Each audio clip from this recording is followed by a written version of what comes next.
Certificate ડેની એ બંને match કરી દઈશું એટલે તમને ખબર પડશે પહેલા દિવસે કેવું બોલતા હતા ને હવે કેવું બોલતા શીખ્યા છો. એટલે જ ઊભી થઈ છું પહેલાં. કરને ને સ્ટાર્ટ.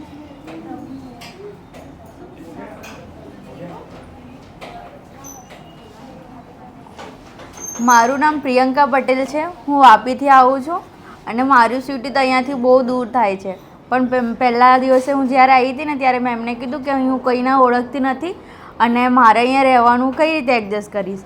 અને ત્યારે મેમે છે ને અમને પીજીનું બી મસ્ત અમને સેટિંગ કરી આપ્યું. અમે ત્યાં રહીએ છીએ હાલ અને મારા 15 દિવસનો એક કોર્સ ફિનિશ થઈ ગયો છે. પણ મને એવું લાગતું નહીં કે 15 દિવસ થયા, હજી 5 જ દિવસ થયા છે એવું લાગે છે. મેમના જોડે એટલી મજા આવે છે. અને પહેલા દિવસે તો થોડો મને ડરે લાગતો હતો કે મેમ સ્ટ્રીક હશે, પણ જરાય સ્ટ્રીક નહીં. આપણે જેટલી વાર પૂછીએ ને એટલી વાર આપણને કહેશે. મેમનું મોઢું જેવું છે. સાચી વાત. હા ને કે મેમ સ્ટ્રીક હશે. હા ના, એટલે પહેલા દિવસ એવું લાગતું હતું પણ પછી જ્યારે એન્ટર થયા પછી કોર્સ જોઈન કર્યો પછી જરાય ડર નહોતો અને હતો એ જતો રહ્યો. જતો તો નહીં રહ્યો હે ને? બિલકુલ એ નહીં હવે. બાકી પહેલા સ્પીચ આપવા કોઈ રીતે ઊભા તો હોય.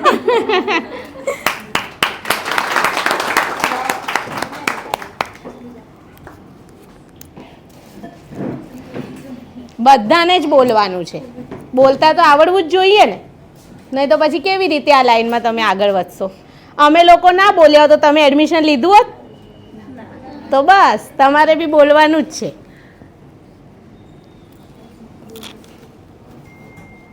હેલો ફ્રેન્ડ્સ, હું ખુશ્બુ લબાના અમદાવાદમાં નારોલ સાવાડીથી આવું છું.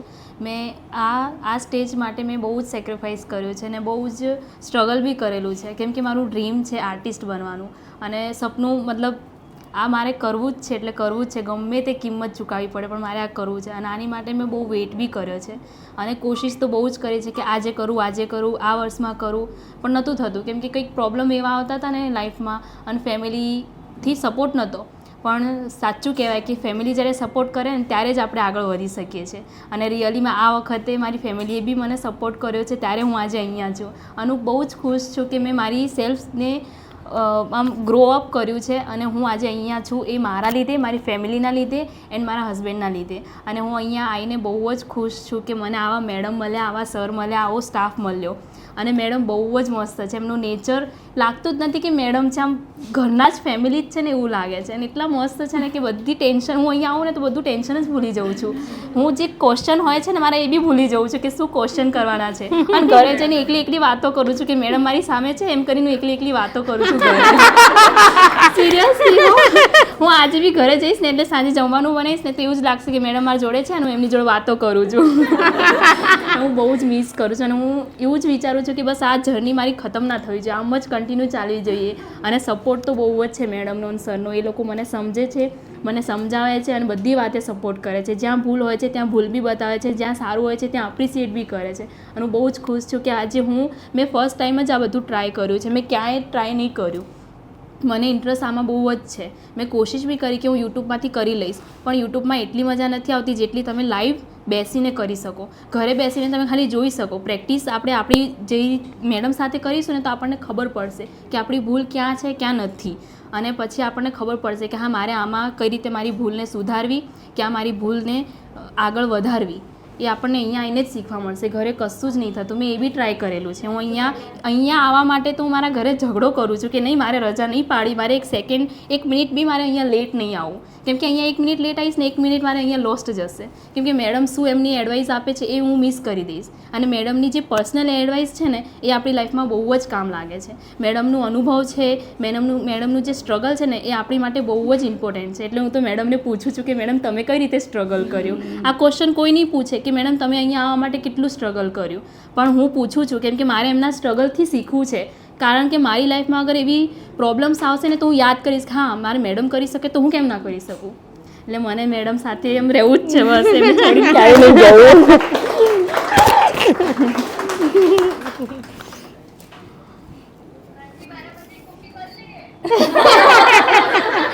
ચાલ કહું સરને કે ના પાડે છે આ બોલવાનું તો શું થઈ ગયું? ચપ્પલ કાઢી નાય. એવું લેટ ના કરવાનું હોય. નવા સ્ટુડન્ટને તો એમ થવું જોઈએ કે જો જૂના કેવા ફટફટ બોલે છે, 15 દિવસના કોર્સમાં બોલતા શીખી ગયા. આખું એમ બી નહીં આવે, હાફ જ આવવાનું છે.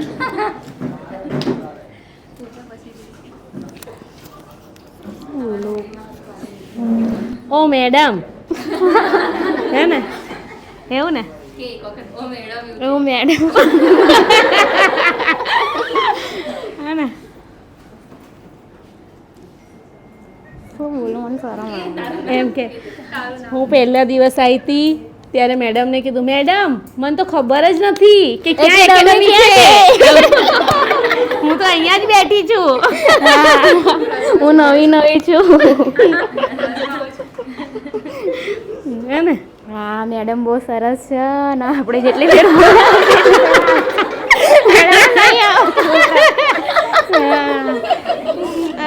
મેડમ ને તો અહીંયા જ ઉભા રહો, તમે અહીંયા ઉભા રહો, હા, અહીંયા જ મને અહીંયા ઊભા ઉભા રહીને શીખવાડો એમ. અમે ઊંચા કરી લઈ જઈએ હો મેડમ ના આવડે તો. અને મેડમ આવે જ છે હે ને. અને સરસ પછી એમ કે સાચું ને, હા. સાચું બોલો, પાક્કું, સારું થયું મેકઅપ, પાક્કું, આવું પૂછે મને 10 વાર. હે ને. સરસ હો મેડમ બોલ ને, શું જાઉં કશું હજી તો મેં ચાલુ જ નહીં કર્યું, તું તો વાતો કરે છે મારી જોડે. પણ મન વાણિયા માનસી નહીં મેડમ હું તો જાઉં. ના ના કે હું તો જાઉં ના, બોલ હવે તો તું બોલ. હા કાલે નતું કીધું કે હું બહુ ઓછું બોલું છું. હા હા એવું કે હું તું કે ઓછું બોલું છું. હું તો વધારે જ બોલું, હું ઓછું નહીં બોલતી.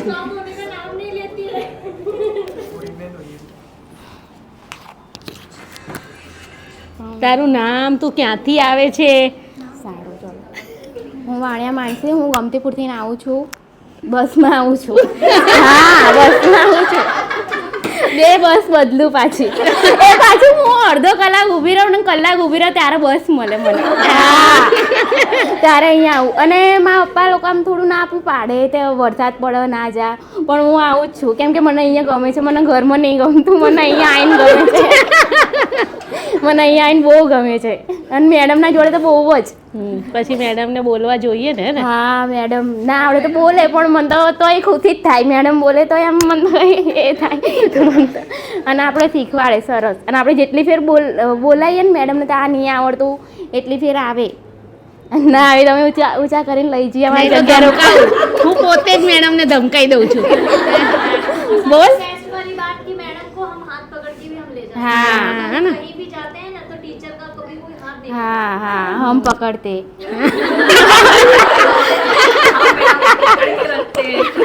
અહીંયા જ ઉભા રહો તમે. હા. અને અમને અહીંયા શીખવાડો. બીજાના જોડે નહીં જવાનું, મારા જોડે જ રહેવાનું.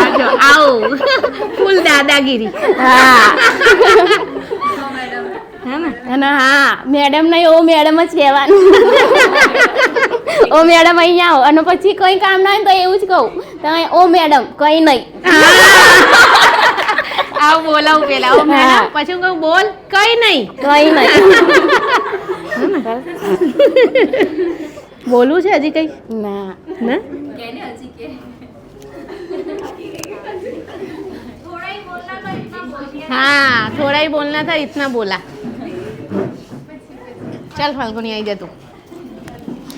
अरे पहले तो फाल्गुनी को उठाना चाहिए था ना। नहीं वो बोले ना, मैंने बोला कौन मन से खड़ा होगा, वो भी तो देखना पड़ता है ना. यहाँ पे आते ही ऐसे ऐसे ऐसे हाथ पैर करने लगते, ऐसा नहीं होना चाहिए ना. बोलना भी आना चाहिए. जरूरी नहीं है कि सिर्फ काम ही मैटर करता है. મારું નામ દરજી ફાલ્ગુની છે. હું સાબરકાંઠાથી આવું છું. હું જ્યારે ફર્સ્ટ વાર આવી હતી એડમિશન લેવા ત્યારે મને બહુ બીક લાગતી હતી, કેમ કે હું આજ સુધી ક્યારેય એકલી રહી નથી મારા ફેમિલીથી. અને મારા ફેમિલીમાં હું એક જ છું, કોઈ છોકરી નથી મારી ફેમિલી. પછી મેડમ જોડે વાત કરી, મેડમને સર અહીંયા એકેડમીમાં તો બી સરને ત્યાં આવ્યા, મારા પપ્પા સાથે વાત કરી. પછી બહુ સારું લાગ્યું. મારા પપ્પાએ કીધું કે તું રહે, પછી તને નહીં ફાવે તો અમે પાછા આવીશું લેવા માટે. પણ બહુ ફાવી ગયું. પછી પહેલા દિવસે જ્યારે પીજીમાં રહી ત્યારે હું એકલી જ હતી, મારા સાથે કોઈ નહોતું. હું એકલી પીજીમાં 3 થી 4 દિવસ રહી હતી. પછી સર અને મેડમ બી રાત્રે મારા જોડે આવ્યા હતા પાછા, કે તને ફાવે છે એમ કરીને. પણ સર અને મેડમ એટલું મસ્ત રાખે છે ને કે ઘરની યાદ નહીં આવે ક્યારે. અને મારા 3 થી 4 વર્ષની ઈચ્છા હતી કે હું પાર્લર શીખીશ એમ. પછી મેડમ 2-3 જગ્યાએ ચેક કર્યું પણ મારા પપ્પાની ઈચ્છા નહીં થઈ. પછી અહીંયા આવીને મારા પપ્પાએ કીધું કે અહીંયા સારું છે અને અહીંયા રહે તું એમ. પછી શીખીને મારા પપ્પાને બધા 2-3 વાર અહીંયા જોવા બી આવ્યા, મને ફાવે છે કે નહીં ફાવતું એમ કહીને. પછી મેડમને સરને સાથે એમ કીધું કે તું રહે, પછી તને ફાવશે નહીં ફાવે તો પાછા લઈ જઈશું એમ. પછી ફાવી ગયું એટલે મેં ના પાડી. હવે ઘરે જવાની ઈચ્છા બી નહીં થતી અને મેડમની સર એટલા બહુ સારા છે કે આપણે ઘરની યાદ બી નહીં આવે, મમ્મી પપ્પા જેવું લાગે આપણે. Thank you madam. नहीं मेरी फैमिली यहाँ पे आने वाली है. हाँ नहीं हाँ, आप तो एक्सपर्ट हो यार. माइक तो नहीं.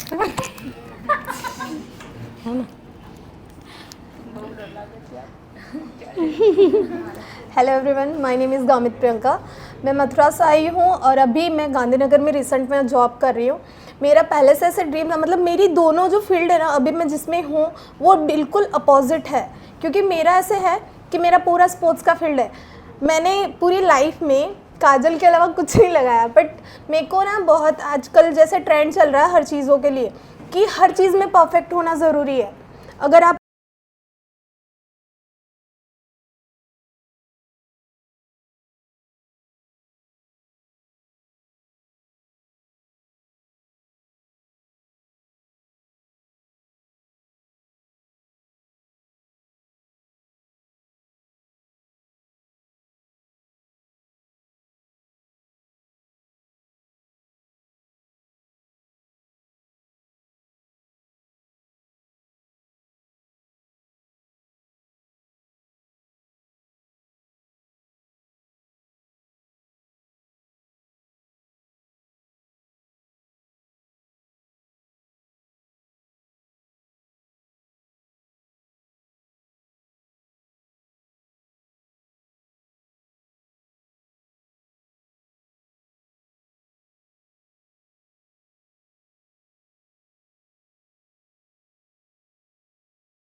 चलेगा ना, क्यों, क्या हुआ, लेना।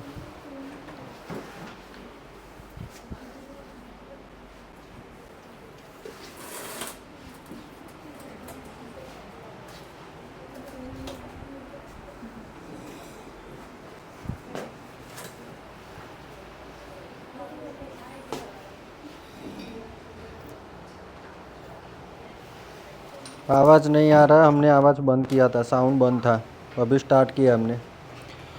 ऑनलाइन जो भी स्टूडेंट अभी ज्वाइंट है, हाँ, अभी स्टूडेंट जो भी ऑनलाइन क्लास कर रहे हैं उनको ये रिक्वेस्ट है कि अगर बीच में कोई आवाज़ बंद हो जाती है तो प्लीज़ ऐसे कमेंट मत करना, क्योंकि हम यहाँ से अगर ऑफ करेंगे तो ही आवाज़ बंद होगी, ऐसा नहीं, हमारी नज़र है और हम पूरी सिस्टम चेक कर ही रहे कि आवाज़ बंद है कि चालू है। मैंने यहाँ से साउंड बंद किया था।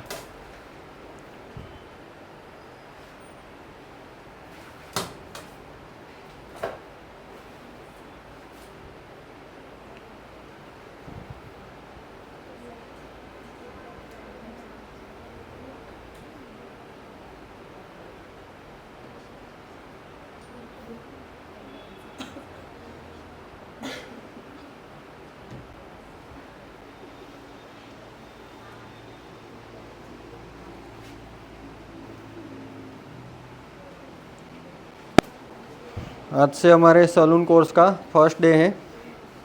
हमारा कोर्स चलेगा टोटल 40 डेज़ तक, 40 to 45 डेज़ तक चलेगा कोर्स।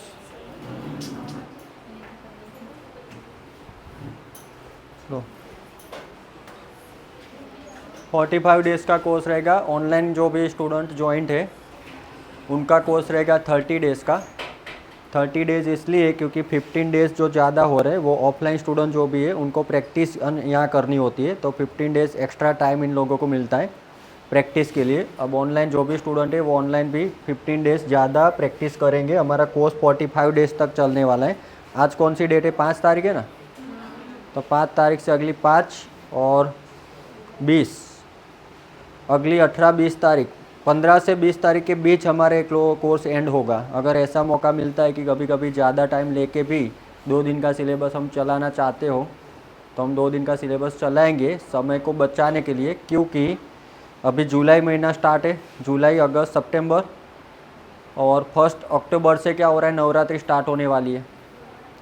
तो 3 महीने के अंदर टोटल 6 के 6 कोर्स कंप्लीट करने पड़ेंगे हमें।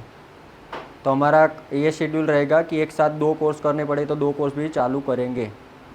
तो अभी मानो कि सलून की बेस स्टार्ट हुई है तो नेल आर्ट का कोर्स मंडे से चालू हो जाएगा। ऑनलाइन जो भी स्टूडेंट ज्वाइंट है नेल आर्ट कोर्स के अंदर तो उनको 2 कोर्स करने पड़ेंगे मंडे से। ऑफलाइन जो भी स्टूडेंट है उनको भी 2 कोर्स करने पड़ेंगे मंडे से। सलून का कोर्स चलेगा मानो कि 1-1:30 बजे के आसपास चालू होगा और 3 बजे तक चलेगा। 3-3:30 बजे के बाद नेल आर्ट का कोर्स चालू होगा। तो ऐसे चलता रहेगा, 2-2 कोर्स एक साथ चलेंगे। क्यों? क्योंकि मैंने रीज़न बता दिया। नवरात्रि स्टार्ट होगी, नवरात्रि से एकेडमी क्लोज हो जाती है, नवरात्रि से लेके दिवाली एंडिंग। फिर नई बैच चालू होगी 20 दिसंबर, 25 दिसंबर के आसपास, या तो 2025 जनवरी, 1 जनवरी गिन लो, थोड़ा जल्दी हुआ तो 20 से 25 दिसंबर पे चालू होगी बैच। जिनको भी ऐसा है कि फास्ट ट्रैक पे कोर्स चलने वाला है, जिनको भी ऐसा है कि पॉइंट अगर मिस हो गया या तो पॉइंट फिर से रिपीट करने की इच्छा हो तो हमारी एकेडमी खुली है, आप फिर से आ सकते हो, दिसंबर में भी आ सकते हो, कोई टेंशन नहीं है। अगर कोई आपको रिपीट करना हो कि भाई 2-4 पॉइंट आपको मिस हो गए या तो रिपीट करना है तो फिर से आप आ सकते हो। समझ में आई बात? क्लियर हुई बात? रिपीट में आप आ सकोगे। तो ऐसा कोई मत करना कि भाई एक साथ 2 कोर्स क्यों किए, 3 महीने में सिलेबस ख़त्म क्यों कर दिया, बोला था तो 5 महीना। समझ में आई? अगर एक कोर्स में बाद दूसरा कोर्स चालू करेंगे तो 5 महीना जाएगा ही आराम से। 15 दिन नेल आर्ट, 15 दिन मेकअप, 15 दिन हेयर स्टाइल, 45 डेज़ सलून का, मेहंदी का 15, दूसरा कौन सा रहा, स्किन, 18 से 20 दिन, टोटल मिला के करोगे तो 5 महीने का शेड्यूल बन ही जाएगा। लेकिन फिर मेहंदी और नेल आर्ट वो दोनों कोर्स ज्वाइंट मानना पड़ेगा। मेहंदी का कोर्स भी 2 कोर्स के साथ होगा। स्किन और मेहंदी शायद साथ में करना पड़ेगा, स्किन और मेहंदी साथ में करना पड़ेगा। मेकअप और हेयर स्टाइल के साथ दूसरा कोर्स ज्वाइंट नहीं कर सकते क्योंकि मेकअप और हेयर स्टाइल लेंथी टॉपिक है, तो उसके साथ हम ज्वाइंट नहीं कर सकते। सलून का कोर्स 15 दिन, 10 से 15 दिन तक थियरिकल चलेगा, इसलिए नेल आर्ट का कोर्स ज्वाइन कर रहे हैं। बाकी सलून का कोर्स भी लेंथी आगे। तो पहला 10-15 दिन क्या होगा, 2-2 घंटे तक चलेगा, 2.5 घंटे तक चलेगा, थियरिकल होगा इसलिए। उसके बाद प्रैक्टिकल होगा तो 5-6 बजने वाले, स्मूथनिंग स्ट्रेटनिंग की प्रैक्टिस आएगी तो 5-6 बज जाएंगे। હાજરીનું શું કર્યું? આજનું પેજ આપ્યું બધાને નામ લખવા, એક પેજ પિન ક્લિપ આપી દો પિન ફાડીને, અને બધા પોતપોતાનું નામ લખી દો પેજમાં, નામ અને કોન્ટેક્ટ નંબર લખી દેજો। પેજ છે ને બધાના નહીં, એક પેજ આવશે, એક પેજ તમારી જોડે આવશે, એ પેજમાં તમારું ફૂલ નામ લખજો આખું, फुल नेम लिखना और कॉन्टैक्ट नंबर लिख देना सामने, फुल नेम और कॉन्टैक्ट नंबर उतना लिखते अटेंडेंस आज की हो जाएगी। कितना है स्टूडेंट?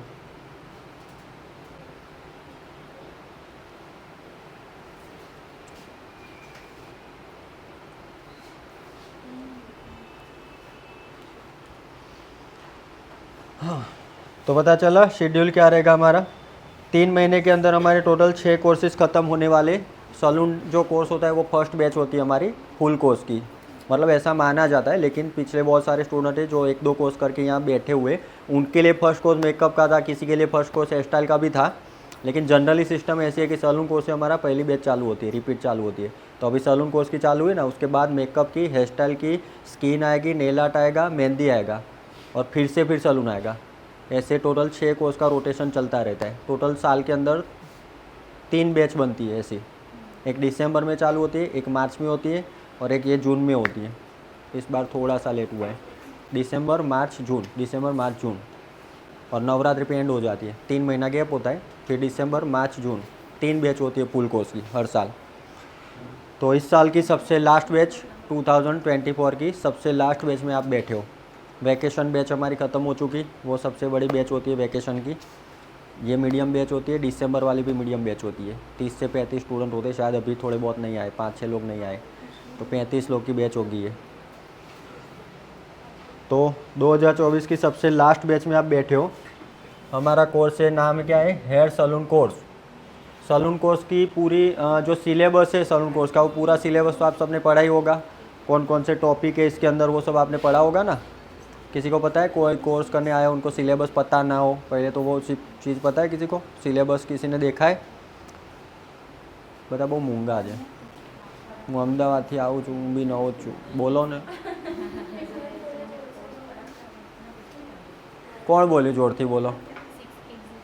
એવું નહીં આવતો? સારું, હું બી નવો જ છું, બોલો તમે। સિલેબસ જોઈને આવ્યા છો તમે? સિલેબસ શું છે टॉपिक में, कोने खबर है? केवं एवं होशियार कौन है? कौन ऐसा होशियार है कि जिसको सिलेबस के पॉइंट पता है, क्या पढ़ने के लिए आए, वो टॉपिक पता है कि सबको कि ये कोर्स कौन सा है, कितने कितने टॉपिक आने वाले? किसी को पता ही नहीं, मतलब एडमिशन ले लिया और टॉपिक पता ही नहीं है कि क्या पढ़ने वाले, ये कोर्स के अंदर हम क्या पढ़ने वाले, कोई टॉपिक नहीं पता, तो बहुत शर्माओ मत। आज पहला दिन है, ऐसे बैठेंगे, दूसरे दिन पे ऐसे बैठेंगे, तीसरे दिन पे ऐसे बैठेंगे, फिर तो बोलेंगे हाँ बोलो बोलो। 4-5 दिन के बाद ऐसे भी आप सब बोलने ही वाले हो, मुझे वो पता है। आप सबको नहीं पता कि आज 4 दिन के बाद आपके सबके कैसे रूप होने वाला है, वो आपको नहीं पता है, मुझे तो पता है। 5-6 दिन बाद फिर आप बोलने लगोगे। तो किसी को पता है कि क्या क्या सीखने वाले हैं?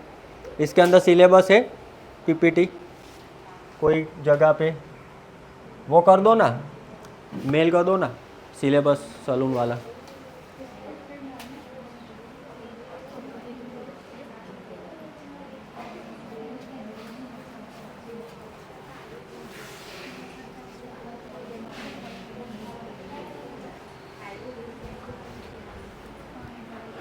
हेयर के बारे में हम पढ़ने वाले, हेयर साइंस के बारे में। उसके अंदर क्या क्या आएगा वो सब टॉपिक पहले एक बार हम देख लेते हैं। बहुत सारी ट्रीटमेंट भी आएगी, कटिंग आएगा, कटिंग के बहुत सारे टाइप्स आएंगे, ब्लो ड्राई के बहुत सारे टाइप्स आएंगे, ट्रीटमेंट आएगी। हाँ नहीं रही,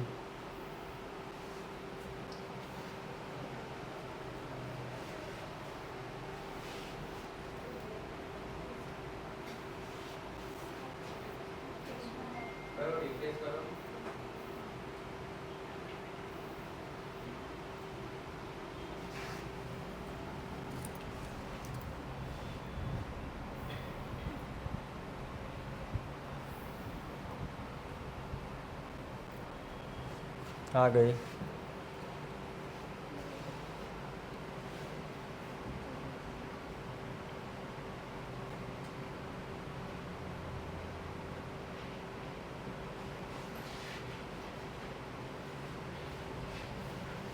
आपके सबके पास ये बुक होगी ना? दी थी ना प्रिंट? तो देखो ये बोर्ड में भी आ गई। ये मेकअप का कोर्स है, मैंने जैसे समझाया वैसे। ये मेकअप का कोर्स है, सबको एडमिशन के टाइम बताया होगा कि हम कट टू कट आपको सारे पॉइंट सिखाएंगे, कोई भी पॉइंट कट नहीं होने वाला। इसका एक प्रूफ ये है कि आपको सबको हमने ये प्रिंट ऑलरेडी दे दी है पहले से। ये प्रिंट आप सबके पास है ही, तो हम कोई पॉइंट कट नहीं कर पाएंगे। आपकी सेफ्टी और हमारी जवाबदारी दोनों इसके अंदर ही है। इसके अंदर हमारी जवाबदारी आ गई, कोई भी पॉइंट हम कट नहीं कर पाएंगे। पब्लिक के सामने ये चीज़ मैं दिखा रहा हूँ, सबको बुकलेट दे के रखिए, तो हम हमारी एक सेफ्टी भी रखते हैं कि भाई आपको भी एक टेंशन नहीं होगा। हमारी सिस्टम ये है, आप पहले सिस्टम समझ लो कि हमारी सिस्टम ये है कि आपको एक कन्फर्मेशन मिल जाता है और आपको कमिटमेंट का एक प्रूफ मिल जाता है रिटर्न के अंदर। आपके सबके पास बुकलेट होगी प्रिंटेड, तो आपको जो हम कमिटमेंट देते हैं ना, तो आपके पास वो गारंटी आपके पास ही है सबके पास। वो पॉइंट आप कट करने वाले है नहीं, सारे के सारे पॉइंट हम सिखाने वाले। तो एक तो ये आपको टेंशन नहीं है कि भाई कोई पॉइंट नहीं आएगा इसमें से, वो तो कोई टेंशन ही नहीं है, क्योंकि अगर एक भी पॉइंट काटेंगे तो आप सब तो है ही हमें बोलने वाले। तो आप सबको रेडी रखा है हमने ही जानबूझ कर रेडी रखा है कि आप सब बोल पाओ, वही अच्छी बात है ना। फिर कोई जगह फिर ऐसा होता है कि भाई अच्छी अच्छी बातें करके फिर 2-4 पॉइंट काट दिए, फिर वो बोले कि नहीं ऐसा तो हमने नहीं बोला था, ऐसा तो हम नहीं सिखाते, ऐसी सब बातें हो। तो उससे तो अच्छा यही है ना कि आप सबको कंफर्मेशन हम दे ही दे पहले से, तो हम भी अलर्ट रहेंगे ना सामने। तो हम अलर्ट रहे, इसके लिए ही हमने ये रास्ता किया हुआ है कि हम कोई पॉइंट कट नहीं कर पाएंगे। हाँ तो पैसा दो, आप ही जो आ जाओ। इसके अंदर भी सारा सिलेबस है। 15 डेज़ का हेयर स्टाइल का कोर्स है, 15-30 दिन 45 डेज़ का सलून का कोर्स है, जिसकी अभी बात हो रही थी। क्या क्या आएगा? थियरिकल नॉलेज आएगा, या आपके पास हेयर स्ट्रक्चर का नॉलेज आएगा, हेयर के टाइप, मशीनरी नॉलेज, सारी टूल्स जो यूज़ होते हैं वो सब आएगा, chemical knowledge, hair colour, highlight, hair spa, smoothening, straightening, keratin, kera smooth, nanoplastia, botox, hair structure के अकॉर्डिंग हेयर कट आएगा, सेक्शनिंग की टेक्निक्स आएगी, हेयर कट्स आएंगे, types of shampoo and conditioner, shampoo conditioner के टाइप्स आएंगे, tong की practice, curls की practice करना, ब्लो ड्राई करना, ब्लो ड्राई की प्रैक्टिस करना, सारे टॉपिक इसके अंदर आ गए। अब इसके अंदर है ना हर एक पॉइंट डीपली है। कोई एक पॉइंट लिखा है कि मानो कि टूल्स है, टूल्स के बारे में ये एक पॉइंट ये देखने जाओ तो बहुत सारे इसका डीप नॉलेज है। टूल्स मतलब बहुत सारे, सिर्फ टूल्स बोलने से ख़त्म नहीं होने वाला, वो तो बहुत सारी चीज़ है, उसमें 1-2 दिन चला जाएगा। एक एक पॉइंट का 1-2 दिन 3-3 दिन तक चलने वाला है। ऐसे पॉइंट भी है, मानो कि हेयर कलर चीज़ है तो हेयर कलर एक दिन का टॉपिक नहीं होता। तो ऐसे देखने जाओ तो हेयर कलर का पूरा 15-20 दिन का टॉपिक होता है। बहुत डीपली अंदर घुसे ना, बहुत लंबा टॉपिक है हेयर कलर का। हमारे सिलेबस पे जो भी आएगा कलर, हाईलाइट, वो सब हम सिखाने वाले, लेकिन उसके अंदर बहुत नॉलेज चाहिए। एक बार हेयर कलर करने से या 1 बार 2 बार कटिंग करने से आप एक्सपर्ट बन जाओगे, ऐसा कभी मानना ही मत। 1-2 बार करने से आप एक्सपर्ट बन जाओगे और बस आपका ख़त्म हो गया, राम राम हो गया, ऐसा मानना मत। बहुत सारी प्रैक्टिस चाहिए, कोई भी कोर्स करो बहुत सारी प्रैक्टिस चाहिए। 2-4 बार करोगे और अच्छा नहीं होगा, नहीं ही होगा। 1-2-3-4 बार करोगे तो अच्छा नहीं होगा। 5-6 बार करोगे मीडियम होगा। 10-15 बार प्रैक्टिस करोगे तो अच्छा होने लगेगा। लेकिन 20-25 बार प्रैक्टिस कर लोगे, कोई भी कटिंग हो या कलर हो, मिनिमम 20-25 मॉडल के ऊपर करोगे फ्यूचर में, तब जाके आपका एक लेवल आएगा, थोड़ा फिनिशिंग दिखेगा आपको। ये बात पहले ही दिन पे मैं बता रहा हूँ। तो ऐसा नहीं होता कि 1-2 बार करने से, 1-2 बार मॉडल लाने से आप मतलब एक आर्टिस्ट बन जाओगे, ऐसा गलत फहमी में मत रहना आप सब। 1-2 बार की प्रैक्टिस में ये सब नहीं होता, चाहे वो मेकअप हो या चाहे हेयर स्टाइल हो या कोई भी कोर्स क्यों ना हो। पढ़ाई भी करते हो ना, 10वीं में पढ़ाई भी करते हो, तो 1-2 बार चैप्टर पढ़ने से कोई मार्क्स नहीं 90% ला देता। 90% लाने के लिए 15-20-25 बार वो चैप्टर पढ़ना पड़ता है। किसी का आया था 90%? 80% ऊपर वाले 10th में 80% वाले કેટલી વાર વાંચતા હતા? તમે શેડ્યુલ શું બનાવ્યું હતું? પેલું બધું લખતા હશો કે આજે આ ચેપ્ટર વાંચવાનું, ऐसे ये चैप्टर पढ़ना है। वीक का शेड्यूल बनाता कि ऐसे ही बनाता ना कि आज समाज विद्याમાં આ ચેપ્ટર વાંચવાનું છે, ગુજરાતીમાં આ વાંચવાનું છે, બધું લખ્યું હતું ને પછી દિવસનું? બરાબર, પછી દિવસના કેટલા ચેપ્ટર વાંચતા હતા? 8 થી 10 વાંચતા હતા અલગ અલગ સબ્જેક્ટના? હું એ વાંચતો હતો, 14-15 વાંચતો હતો। માં છે 90 છે, 90 છે મારે। ઊંઘવાનું તો હોય 4 કલાક, એવું ના હોય। આવું કરતા હતા? આટલી બધી મહેનત કરતા હતા? કયા વર્ષમાં કર્યું તું 10th? 18 કર્યું મેં તો 2006 કર્યું હતું.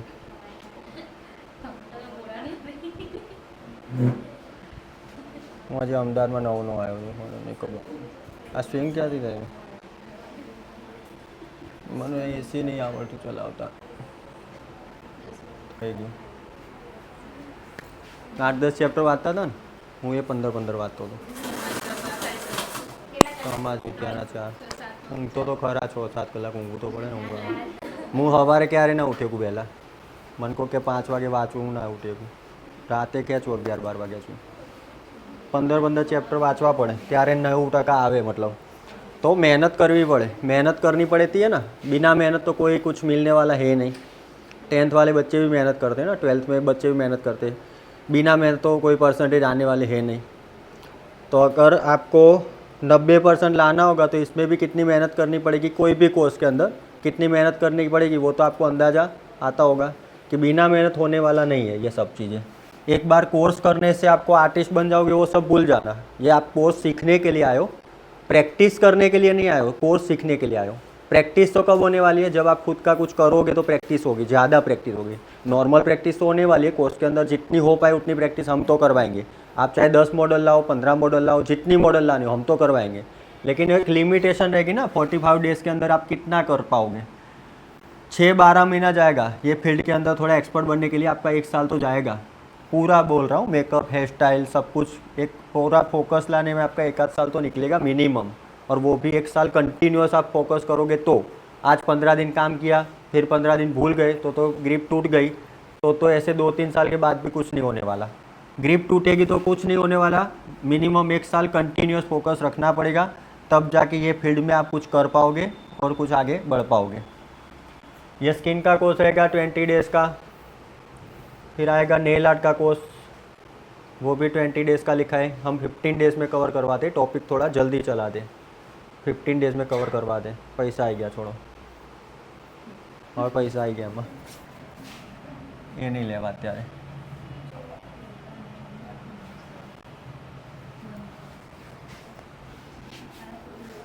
નોટ પેન બધા લાયા છે.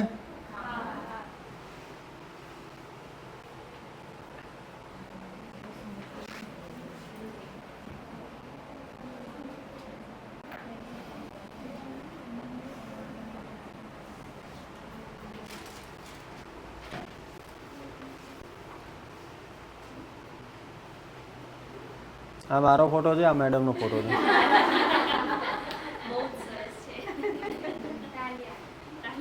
ચાલે બાબા બેઠા છે જો અમે, હું ખુરશીમાં બેઠો છું.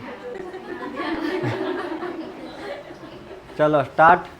लिखो, नोट पेन खोलो. Types of hair. हेयर के कितने टाइप्स होते हैं सबसे पहले तो वो जानना पड़ेगा ना. हम क्या करने वाले हैं, सारी गेम हेयर की है. हेयर का कोर्स है ना, तो सर से हम नीचे यहाँ नहीं आने वाले, फेस के ऊपर, सर के ऊपर ही काम करने वाले. सारा हेयर का काम करेंगे. हाँ, तो सबके सर के अंदर काम होने वाला है. टाइप्स ऑफ हेयर, जो हेयर दिख रहा है ना, ये हेयर के अंदर क्या क्या चीज़ हो सकती है. आपने जब जीरो मतलब हो गया आप, तो आपको पता नहीं है कि भाई हेयर में क्या हो सकता है. तो आप घर पे क्या करते हो, हेयर वॉश करते हो, कंडीशनर और शैम्पू करते हो, ज़्यादा से ज़्यादा ब्लो ड्राई आयनिंग कर लेते हो. आपको तो इतना पता होगा हेयर में इतना होता है, मतलब नॉर्मली इतना आपको पता होगा हेयर में इतना होता है. लेकिन हेयर के बीच, हेयर के अंदर जो साइंस है, हेयर के अंदर हेयर कैसे बनता है, वो सब तो आपको पता नहीं होगा अभी. तो सबसे पहले वो थियरिकल हम पढ़ेंगे. तो टाइप्स ऑफ हेयर टाइटल मारो. जिसको हिंदी में लिखना हो वो हिंदी में लिख सकते हैं, मैं बोलूँगा.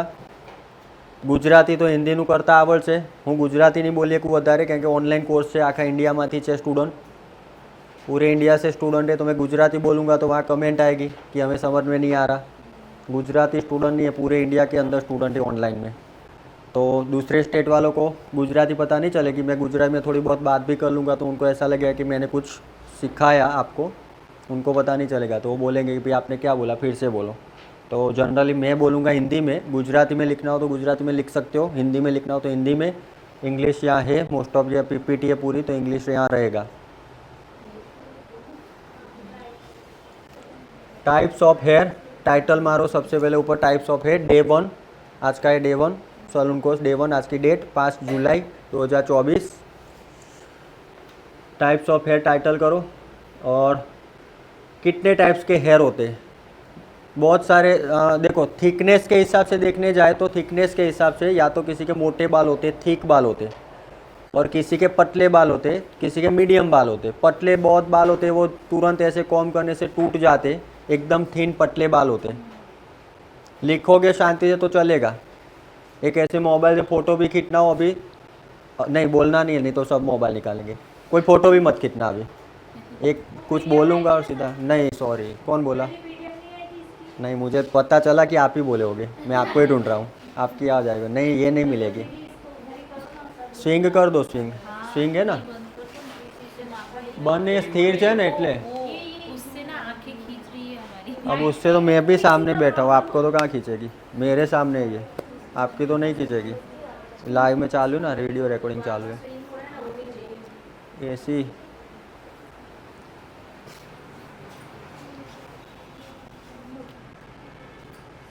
बस बस बोलो।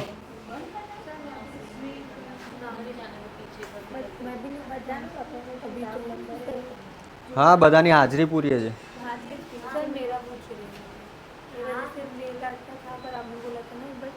हाँ हाँ तो आप मत लिखना।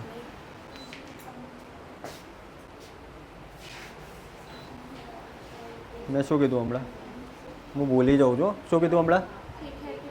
હા ભૂલી જાઉં એટલે યાદ કરવાનું મને, એવું છે? अरे हाँ हाँ ये भी भूली गयो, ये भी भूली गयो कि मैं कीधुं तुम। सारू चलो जो, तो कैसे कैसे बाल होते, एकदम थिक बाल होते। स्विंग कर दी ना, कितने पे, 27 पे, ये 22 है, 4 है तो 27 कर दो ना, सर दर्द होगा ज़्यादा। 27 पे रखो, नहीं तो ज़्यादा ठंडी हो जाएगी, सर दर्द होगा सबको। स्विंग पे रख दो, स्विंग થઈ ગયું ને, થયું। और 27 टेम्परेचर कर दो, करो तो हाँ उसने आपको, हाँ और स्विंग भी कर दो। बंद करे फिर पहले गर्मी थશે, सफोकेशन थશે। 28 कर दो, 29 कर दो, सफोकेशन नहीं होगा।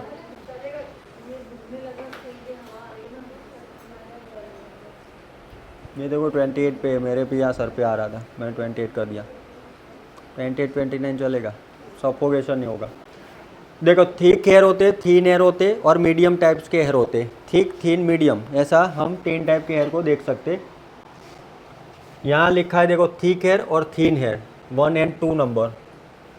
थिक हेयर में भी बहुत ज़्यादा मोटे, थिक मतलब ज़्यादा मोटे भी होते। मानो कि साउथ में ज़्यादा ऐसे बाल होते हैं, साउथ में, साउथ इंडियन जो होते हैं ना, उनके घने लंबे बाल, वो आती है ना एड, केश का ही क्या जायरात आती है, एड आती है ना, लंबे घने काले बाल, नहीं आता? तो ऐसे घने बाल भी होते हैं, वॉल्यूम जिसका ज़्यादा होता है, और वो थिक भी होते हैं, बहुत ज़्यादा थिक होते हैं, वॉल्यूम भी होता है उनका। थिक हो गए तो वॉल्यूम भी होगा। थिक बाल हो गए ना तो किसी की चोटी नहीं होगी, वो भी देखना कि जिसके थिक बाल हो गए ना, जाड़े बाल, मोटे बाल हो गए ना, तो वो कभी चोटी नहीं होगी उनकी। चोटी किसकी होगी? थीन बाल, पतले बाल हो गए तो वो टूटते होंगे, ज़्यादा जड़ते होंगे, टूटते होंगे तो टूटते होंगे, उनकी चोटी होगी। तो जो थिक बाल होते हैं ना, उनके जनरली लंबे घने बाल होते हैं। साउथ में ज़्यादा ऐसे बाल दिखते हैं, क्योंकि वो उनका खाने पीने का भी ऐसा होता है। बालों का जो स्ट्रक्चर होता है और बालों का जो ऐसे होता है ना, ज़्यादा ब्लैक होना या ब्राउन होना या वाइट बाल होना, वो सब किसके ऊपर डिपेंड है? खाने पीने के ऊपर और एनवायरनमेंट के ऊपर डिपेंड है। एनवायरनमेंट भी चाहिए और साथ में हमारा डाइट, जो डाइट होता है ना, उसके ऊपर डिपेंड है कि हमारे बाल कैसे होंगे। किसी के बाल ज़्यादा हेल्दी होते हैं तो उनका डाइट प्लान क्या होता है? हेल्दी होता है। किसी के बाल ऐसे हेल्दी नहीं होते, ज़्यादा हेयर फॉल होता है या कुछ भी होता है, तो किसका रीज़न होता है? डाइट का वो प्रॉब्लम होता है। खाने पीने का ध्यान नहीं रखते तो हमारे बाल, उसकी क्वालिटी ख़राब होती है। जैसे हमारा एक शरीर है, शरीर का ही एक अंग हमारा कौन सा है? बाल है। तो बालों की भी अच्छी केयर करनी हो तो खाने पीने में सबसे ज़्यादा ध्यान किस में देना पड़ेगा? खाने पीने के। शैम्पू कंडीशनर वो तो चलो बाद की बात है ना, सब अभी सब आया है ना, अभी की जनरेशन में सब ये शैम्पू कंडीशनर टेक्नोलॉजी अभी सब आया है, मतलब 50-100 साल के अंदर आया है ना। साल 1900 के पहले ऐसे शैम्पू कंडीशनर कहाँ थे? पिछले 50 साल के अंदर ऐसे सब शैम्पू कंडीशनर बहुत ग्रो हो गया ना मार्केट। तो 1950 के पहले देखने जाओ तो तब कहाँ इतने शैम्पू कंडीशनर, 1900 साल पहले कहाँ था। राजा महाराजा ऐसे किसी ने सुना कि अकबर राजा थे वो लोरियल का शैम्पू यूज़ करते थे, ऐसा सुना किसी ने? ऐसा नहीं सुना ना। Mumtaz L'Oreal sulphate free shampoo use करती थी, ऐसा सुना? नहीं सुना ना। तो भी पहले के टाइम में सबके बाल अच्छे होते थे। अभी तो ये केमिकल का जंक फूड आ गया, खाने पीने का मार्केट अभी कैसा है सब देखते हो। हर रोज़ रील आती है ना, ये आज ये पकड़ा ना, आज खाने में ये पकड़ा गया ना, ऐसे जब आता है ना। तो जंक फूड भी है, क्वालिटी भी ख़राब है और पब्लिक ऐसे खाती रहती है बिना सोच समझे खाती रहती है। तो क्या होता है, हमारी हेल्थ पे असर होती है और हमारे बालों पे भी असर होती है। और बालों पे असर होती है तो मार्केट कौन सा ग्रो होगा? शैम्पू कंडीशनर का और ट्रीटमेंट का मार्केट ग्रो होगा। जितना जंक फूड और ये सब बढ़ रहा है, सामने सामने उतनी टेक्नोलॉजी भी बढ़ रही है, सामने सामने उतने शैम्पूज भी बढ़ रहे हैं। तो सामने क्या हो रहा है, सबका मार्केट ऊपर जा रहा है। खाने पीने की भी चीज़ ऊपर जा रही है, लोग खा रहे हैं, साथ में जिम भी बढ़ रहे हैं, साथ में ये शैम्पू कंडीशनर भी बढ़ रहे हैं, हॉस्पिटल भी बढ़ रहे हैं साथ साथ में। तो सब मार्केट ऊपर ही जा रहा है। समझे बात? बात कहाँ से कहाँ आ गई? बालों की बात थी। लेकिन साइकोलॉजिकल तो यही है ना, सब समझना तो पड़ेगा ना। सब बोलते कि मेरे बाल, आपके क्लाइंट बोलेंगे ना कि भाई मेरे हेयर फॉल बहुत ज़्यादा हो रहा है, तो सबसे पहले जो भी एक प्रोफेशनल मतलब ज़्यादा प्रोफेशनल आर्टिस्ट है तो पहले क्या सजेस्ट करेगा, भी आपका डाइट पहले तो सही कर लो, आप खाना पीना आपका सही कर लो। जितना शैम्पू कंडीशनर मायने रखता है ना ये बालों की कंडीशन के ऊपर, हेल्थ के ऊपर, उतना सामने डाइट भी उसका मायने रखना है।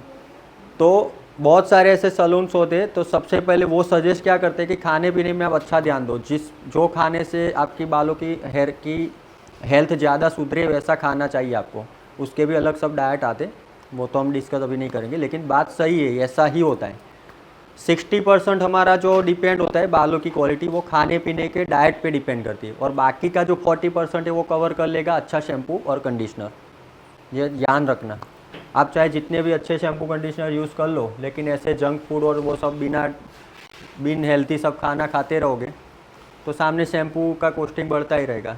खाने पीने में जितना पैसा नहीं डालोगे उतना ज़्यादा पैसा आपको ये सब चीज़ों में डालना पड़ेगा। केमिकल्स के अंदर है तो सब केमिकल ही, ये तो सब केमिकल ही। ये जितने भी शैम्पू और कंडीशनर है विदाउट केमिकल तो कोई बनेगा नहीं। हाँ, लेकिन केमिकल के 2 टाइप्स होते हैं, harmful chemical and useful chemical. तो ये जो भी प्रोफेशनल सीरीज़ के अंदर हमारे शैम्पू कंडीशनर आएंगे वो क्या होंगे, हमारे यूज़फुल जो होंगे, हमारी बालों की हेल्थ के लिए जो यूज़ होगा वो वाले इसके अंदर शैम्पू कंडीशनर, अच्छे वाले शैम्पू कंडीशनर हम यूज़ करेंगे। शैम्पू कंडीशनर 2 टाइप्स के होते हैं, कंज्यूमर और प्रोफेशनल। किसको पता है कि कंज्यूमर और प्रोफेशनल में क्या फ़र्क है?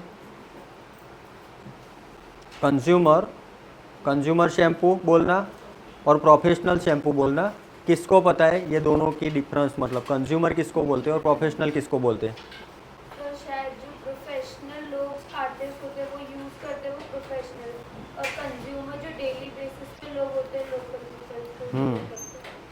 समझे बात? कोई समझा? जो आसानी से कोई भी शॉप के अंदर मिल जाते हैं, जिसका MRP भी कम रहता है, क्योंकि उसके अंदर जो इंग्रेडिएंट्स आते हैं ना वो महंगे यूज़ नहीं करते। बहुत सारे ऐसे केमिकल्स होते हैं जो महंगे होते हैं, तो उसकी वजह से प्रोफेशनल शैम्पू और कंडीशनर की प्राइस हमेशा हाई रहती है, क्योंकि उसके अंदर जो इंग्रेडिएंट्स डाले होते हैं ना, पीछे लिखे होते हैं, सारा जो मटेरियल यूज़ होता है वो मटेरियल बहुत कॉस्टली होता है, जो हेल्थ के लिए, बालों की हेल्थ के लिए अच्छा होता है। तो उसकी वजह से प्रोफेशनल रेंज हमेशा, जो प्रोफेशनल सीरीज़ होती है उसकी MRP हाई होती है। मानो कि 1000 रुपये का 300 ml शैम्पू आता है प्रोफेशनल, तो कंज्यूमर शैम्पू 1000 रुपये में तो आराम से लीटर 1.5 लीटर आ जाएगा। ये 300 ml आएगा, सामने वो कंज्यूमर लोगे तो 1000 रुपये में तो लीटर 1.5 लीटर आ जाएगा। उसका 300 ml की प्राइस 300, 400, 500 रुपये हो सकती है, लेकिन इसकी 300 ml की जो छोटी बोतल आती है उसकी प्राइस 1000 या 1500 हो सकती है, या तो 2000 भी हो सकती है। ऐसी बहुत सारी ब्रांड है, 2000, 6000 तक भी जाता है शैम्पू। 6-6000 के 300 ml की शैम्पू भी बोतल आती है, ऐसी भी रेंज है। तो मतलब 1000 से लेकर 6000 की रेंज के बीच में मिलता है प्रोफेशनल शैम्पू कंडीशनर। तो ठीक हेयर में भी 2 लेवल हम ऐसे दिमाग से सोच सकते, मैंने ऐसे ही मेरे हिसाब से लिखा हुआ है।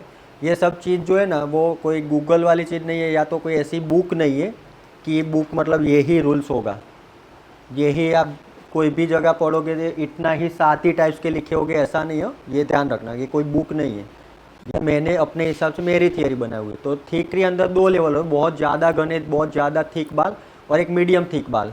टच करने से वो पता चल जाएगा कि भाई इसके बहुत ज़्यादा थिक है या तो ठीक है, मीडियम थिक है।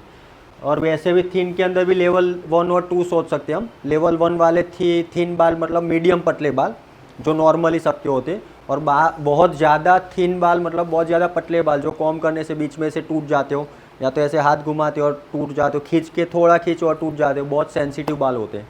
थिन बाल सेंसिटिव ज़्यादा होते हैं। थिन बाल जो होते हैं ना वो सेंसिटिव होते हैं ज़्यादा। सेंसिटिव मतलब कोई भी केमिकल अप्लाई करो तो केमिकल की उसके ऊपर फटाफट इफेक्ट होने लगती है। तो थिन बाल सेंसिटिव भी होते हैं। हाँ, तो कोई भी आपके अंदर मतलब स्मूथनिंग करने जाओ तो ऐसा चांसेस है कि डैमेज भी हो जाए। स्मूथनिंग सारे बालों के ऊपर फटाफट नहीं होता, उसके ऊपर हमें क्वालिटी चेक करनी पड़ेगी। स्मूथनिंग करते वक्त हमें बालों की क्वालिटी पहले चेक करनी पड़ेगी कि भाई इसमें स्मूथनिंग होगा कि नहीं होगा। तो थिन जो हेयर होते हैं, बहुत पतले बाल होते हैं ना, वो सेंसिटिव ज़्यादा होते हैं। सेंसिटिव बाल मतलब कि ओवर प्रोसेस होने के चांसेस होते हैं। ओवर प्रोसेस होना मतलब प्रोसेस फटाफट हो जाना, ज़्यादा हो जाना, उसको बोलेंगे ओवर प्रोसेस। तो उसमें ओवर प्रोसेस होने से बाल डैमेज हो जाते हैं। कोई भी ट्रीटमेंट अगर ओवर प्रोसेस हो गई, ये छोटी छोटी बातें जो बीच बीच में आती रहेगी, ज़रूरी नहीं है कि अभी के अभी सारी चीज़ आपको याद रहनी चाहिए, बीच बीच में आती रहेगी, ऐसे वर्ड आते रहेंगे। कोई भी ट्रीटमेंट को ओवर प्रोसेस हो जाना उसका मतलब क्या होता है कि जितनी चाहिए थी उससे ज़्यादा प्रोसेस हो गई, और ज़्यादा प्रोसेस हो जाएगी तो उसका क्या मतलब निकलेगा, चाहिए थी उससे ज़्यादा प्रोसेस हो गई तो क्या होगा, बालों को डैमेज कर देगा। तो ओवर प्रोसेस हमें नहीं करनी है, अंडर प्रोसेस भी नहीं करना है। जितनी चाहिए उससे कम करेंगे तो भी बालों की क्वालिटी फ्रीजीनेस जैसी हो जाएगी, फूल जाएंगे बाल। सब्जी बनाते हो, गैस चालू रखा, चाहिए हमें 20 मिनट सब्जी बनाने के लिए, मान लो 10 मिनट के अंदर गैस बंद कर दिया तो क्या होगा, खा पाएगा कोई, कैसे हो जाएगा, कच्चा कच्चा रह जाएगा। तो बाल भी कच्चे कच्चे बन जाएंगे ना, कच्चे मतलब फूल जाएंगे, फ्रीजीनेस आ जाएगी, फूले हुए लगेंगे। अगर अंडर प्रोसेस हो गई ना कोई ट्रीटमेंट की, तो ट्रीटमेंट की इफेक्ट नहीं आएगी। और आधे में प्रोसेस अगर ख़त्म हो गई, अंडर प्रोसेस हुआ, थोड़ा जल्दी हमने ट्रीटमेंट को वॉश कर दिया या तो कोई लगा के कर दिया, तो क्या होगा, बाल फूले हुए लगेंगे, झाड़ू जैसे बाल हो जाएंगे, फूले हुए लगेंगे, फ्रीजीनेस आ जाएगी। जैसे सब्जी का रूल्स है वैसे वही रूल्स वही है। तो हमें हेयर के अंदर खाना पकाना है, सारी प्रोसेस करनी है, स्मूथनिंग केराटिन सब करना है। रसोई के मास्टर तो हो आप, अब हेयर की ट्रीटमेंट के मास्टर बनने वाले हो। Thick hair, thin hair, types of hair की बात चल रही है। हमारे पास काम करते वक्त हम कैसे कैसे बालों में के अंदर काम करने वाले हैं। हम जब भी काम करेंगे, जो क्लाइंट बैठेगा चेयर पे, तो उनके बाल किस किस टाइप के हो सकते हैं उसकी बात अभी चल रही है। हमारे सामने बहुत सारे बालों के सामने हम फेस करने वाले हैं। अभी मैंने बोला कि जब आपको स्टार्ट नहीं हुआ तब आपको क्या पता है, बाल ही होते हैं सबके। अब थोड़ा डीप में जा रहे हैं, बाल भी अलग अलग टाइप होते हैं, सबके तो होते नहीं, सेम होते नहीं। तो ठीक आया। अब तीसरे आएंगे फ्रीजी हेयर। फ्रीजी मतलब फूले हुए होते हैं, वॉल्यूम बहुत होता है, ऐसे फूले हुए होते हैं बाल, उसको बोलते हैं फ्रीजी। फ्रीज हो जाना, जाम हो जाना, फ्रीज हो जाते, तो ऐसे फूले फूले बाल लगते हैं, उसको बोलते हैं फ्रीजी बाल। तो ऐसे घुंघरालू बाल होते हैं, फ्रीजी। फिर ड्राई आएंगे, सूखे रूखे सूखे, रण प्रदेश सूखे, राजस्थान जैसे, ऐसे भी होते हैं। ड्राई बाल वो तो पता चलता है, ड्राई फील हो गई वो तो ड्राई बाल। ड्राई का ऑपोजिट क्या होता है, सिल्की। ड्राई का ऑपोजिट सिल्की होता है ना, स्मूथ होता है, स्मूथ सिल्की बाल होते हैं, उससे पूरा उल्टा ड्राई का पूरा उल्टा सिल्की और सॉफ्ट। स्मूथनिंग करते हैं तो कैसे बाल बन जाते हैं, सॉफ्ट एंड सिल्की, स्ट्रेट। लेकिन इसका पूरा उल्टा ड्राई बाल। तो ड्राई टाइप्स के भी हेयर होते हैं। ड्राई किसके हेयर होते हैं पता है ज़्यादा, जो अकेला शैम्पू करता रहता है ना, कंडीशनर यूज़ नहीं करता, उसके बाल ड्राई हो गए। कौन ऐसा है जो अकेला शैम्पू करता है, इसमें से कितने लोग हैं, अच्छे से हाथ ऊंचा करो। इनके बालों में प्रॉब्लम रहती होगी, हेयर ड्राई रहते होंगे। खाता सारू हशो, सारू खाता हशो એટલે નહીં થાય। एम नहीं है। हाँ अलग डाइट ऊपर है ना, मैं सबसे पहले मैंने क्या बोला, डाइट के ऊपर भी है ना, सबसे पहले डाइट देखना पड़ता है, उसके बाद बात की बात आती है सब। तो अगर हम अच्छा खासा अच्छा डाइट प्लान है हमारा, या तो अच्छा खाते हैं तो नेचुरली बाल हमारे सॉफ्ट एंड सिल्की रहेंगे। लेकिन ओनली शैम्पू करेंगे ना, इसका एक लॉजिक है, इसका क्यों ऐसा है, ड्राई क्यों रहते हैं, उसका एक लॉजिक है, वो समझाऊंगा। ओनली शैम्पू करने से हेयर हमेशा ड्राई रहेंगे। ओनली शैम्पू कर करोगे ना तो ड्राइनेस की तरफ आप बढ़ोगे, ड्राइनेस की तरफ जाओगे आप। ओनली शैम्पू यूज़ करोगे तो साथ में कंडीशनर यूज़ करना पड़ता है, उसका पूरा समझाऊंगा। क्यों क्वेश्चन आना चाहिए कि કેમ આવું, એવું તમને થવું જોઈએ ને પાછું, બોલ્યા કંઈ નહીં ને। કન્ડિશનર યુઝ કરે પછી સિલ્કી ઓલરેડી જેના સિલ્કી હોય એ બી કન્ડિશનર કરશે તો વધારે સિલ્કી નહીં થઈ જાય, તો શું પ્રોબ્લેમ? ઉતરે છે પછી। સિલ્કી થવાથી ઉતરે નહીં, કંડિશનરને સ્કાલ્પમાં લગાવો ને તો હેર ફોલ થાય, ખબર પડી? હવે કંડિશનરને આમ સ્કાલ્પમાં ઘસો ને એટલે હેરફોલ થાય, હેરમાં હોય। એટલે ઘણા લોકો એવું કહે કે હું તો બેસ્ટ ક્વોલિટીનું કંડિશનર વાપરું છું પણ મારે હેરફોલ અટકતા નથી, તો એનું રીઝન છે એ હવે ધીમે ધીમે તમને બધું હવે આ વસ્તુ જાણવા મળશે। कंडीशनर को शैम्पू स्काल्प की प्रोडक्ट है, याद रखना, शैम्पू स्काल्प की प्रोडक्ट है, स्काल्प में लगाते हैं, वो लेंथ की प्रोडक्ट नहीं है, हेयर की प्रोडक्ट नहीं है वो। हम जनरली शैम्पू को क्या करते हैं, पूरे लेंथ में किस किस किस किस किस किस किस किस करेंगे ना तो पूरा वॉश आउट हो जाएगा, ऊपर का जो लेयर होगा ना, कोटिंग होगा वो निकल जाएगा, हेयर का एक स्मूथ कोटिंग होगा ऊपर, तो उसका जो बाहरी जो कोटिंग होता है ना वो पूरा वॉश आउट होकर वो ड्राइनेस होता जाएगा, ड्राई होगा। तो शैम्पू जो होता है ना वो इम्प्योरिटीज़ किसकी दूर करता है, स्काल्प के अंदर जो कचरा होता है ना वहाँ घिसना होता है, लेंथ में थोड़ा ही घिसना होता है, वहाँ से भी डस्ट को रिमूव करेगा। लेकिन मेन जो प्रोडक्ट है शैम्पू वो स्कैल्प की प्रोडक्ट है, उसकी जो इम्प्योरिटीज़ होती है वहाँ से उसको रिमूव करेगा। किसी का डेंड्रफ का प्रॉब्लम होता है, वो सब प्रॉब्लम होता है ना, तो शैम्पू यूज़ करते हैं ना, एंटी डेंड्रफ शैम्पू, तो वो स्कैल्प में घिसते हैं ना, तो वहाँ से वो स्कैल्प में से रिमूव करेगा डेंड्रफ को। तो शैम्पू किसकी प्रोडक्ट है, स्कैल्प की, और कंडीशनर लेंथ की, मतलब हेयर की प्रोडक्ट है। कंडीशनर जो है ना वो हेयर की प्रोडक्ट है। आज तक पता था ये सब इतना डिटेल में?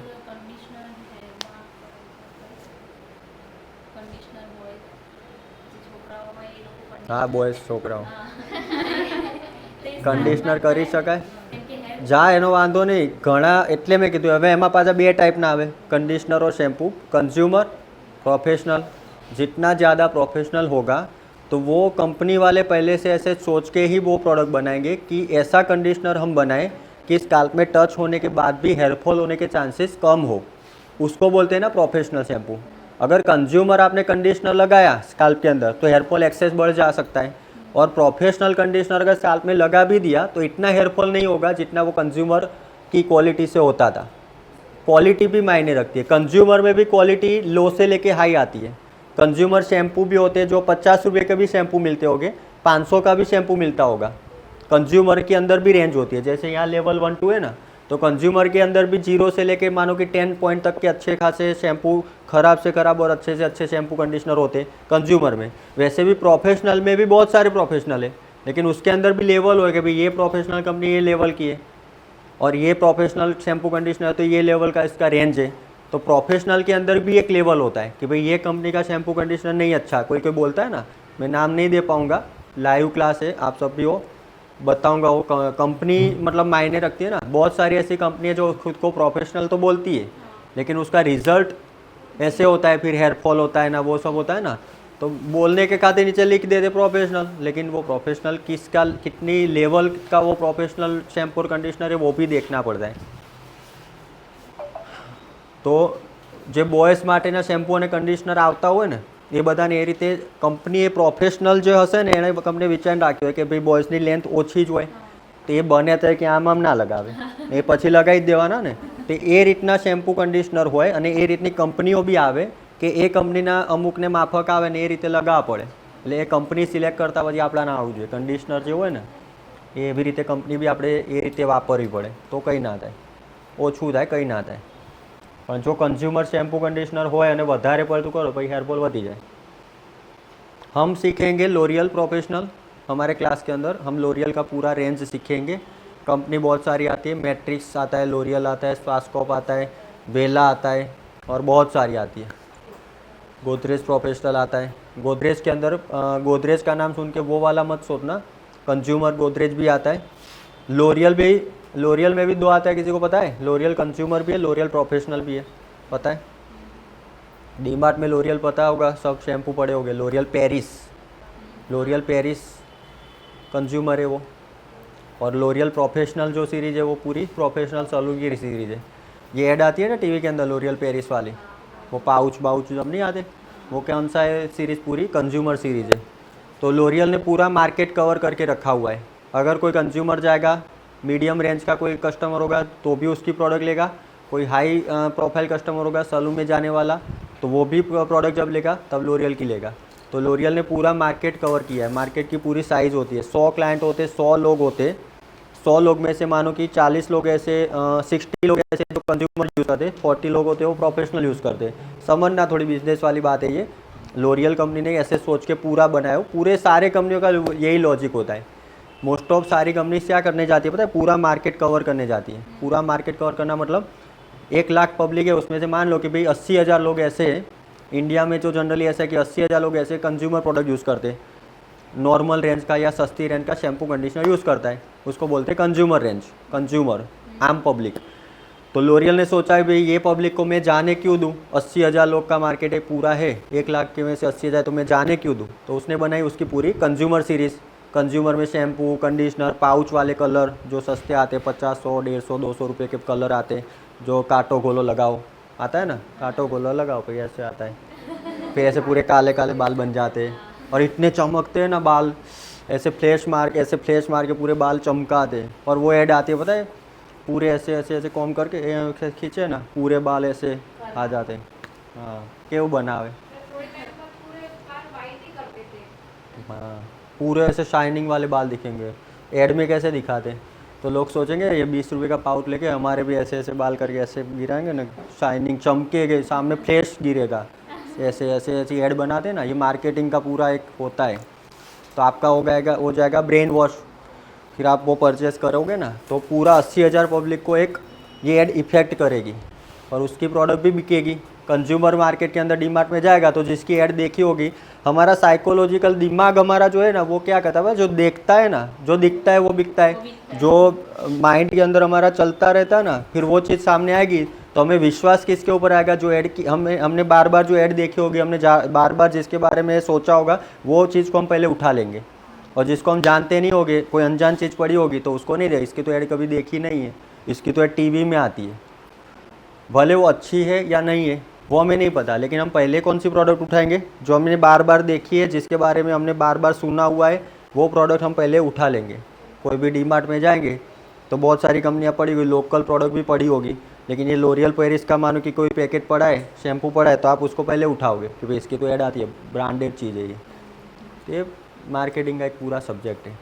तो उसने कंज्यूमर लोगों को भी कवर कर लिया और एक प्रोफेशनल सीरीज़ को भी कवर किया है। सारे सैलून में ऑलमोस्ट लोरियल तो नाम सुनने को मिलेगा ही। चलो कोई भी सैलून में जाओगे तो लोरियल की बात तो पहले आ ही जाएगी। स्वास्कोप शायद आप में से किसी ने सुना होगा। कितने लोगों ने लोरियल का नाम सुना है? चलो वो पहले बताओ, लोरियल का किसने? देखो आया, ये मार्केटिंग का एक है। स्वास्कोप किसने सुना हुआ है?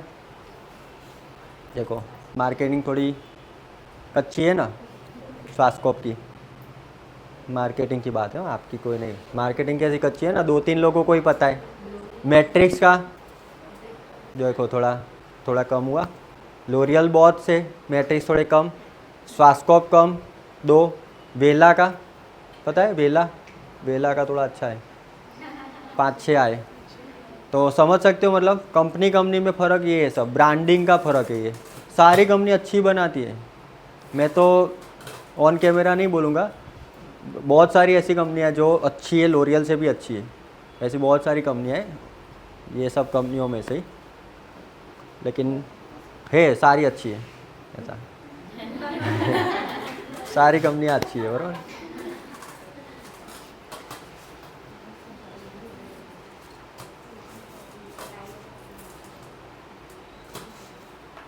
तो ऐसे होता है, ब्रांडिंग का सब खेल होता है। जितना मार्केटिंग, जितना आप ऐड देखोगे, वो सब आपके माइंड में घूमता रहेगा। ये सब चीज़ इसमें से क्या सीखने को मिल गई? બધા વિચારે આ શું આટલી રામાયણ કરી દીધી, બહુ મોટી, બહુ બધું બોલ્યા, કંઈ મતલબનું તો બોલ્યા નહીં. શું શીખ્યા આમાંથી? આમાંથી તમે શું શીખ્યા આ લોરિયલ જોડેથી? કંઈ ના શીખ્યા. તમારા ક્લાયન્ટને તમે કઈ રીતે બ્રેઇન વોશ કરી શકો છો, તમારું માર્કેટિંગ તમે કઈ રીતે કરો છો, એ આવું બધી કંપનીઓ જોથી શીખવા જેવું, બધા જોથી બધું શીખવા જેવું તો હોય. ચાહે મોટી બ્રાન્ડ હોય કે ચાહે કોઈ નાની બ્રાન્ડ હોય કે ચાહે મોટો ધંધો હોય કે કોઈ નાનો ધંધો હોય, દરેકની જોડે છે ને કંઈક એવા પોઈન્ટ હોય જે શીખવા જેવા તો હોય. એવું ના હોય કે કોઈ મોટી બ્રાન્ડ હોય તો શીખી જઈએ, એવું ના હોય. ઘણા એવા નાના લોકો, ઘણા એવા નાના બિઝનેસ છે કે જેની અંદર એક બે પોઈન્ટ એવા સારા હોય ને કે આપણે લઈ લેવા પડે. सबके अंदर सब चीज़ अच्छी नहीं होती, पता है. कोई 100% सही नहीं होता, कभी कोई नहीं होता 100% नहीं होता. 80% हो सकता है, 90% हो सकता है, 100% तो नहीं हो सकता.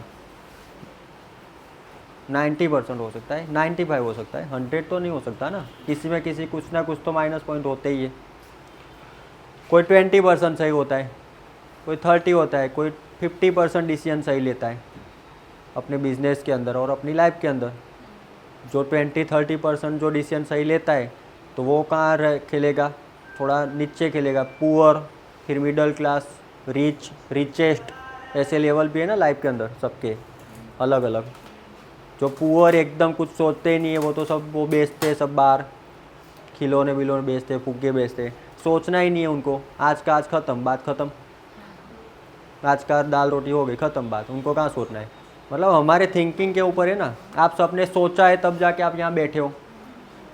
आप सबने कुछ सोचा है तब जाके आप यहाँ बैठे हो. अगर आपने कुछ सोचा नहीं होता कि लाइफ में कुछ करना है तो आप यहाँ नहीं होते ना. अभी तो शांति से घर पे सो जाते ना, खाना खा के, खा पी के मस्त सोते.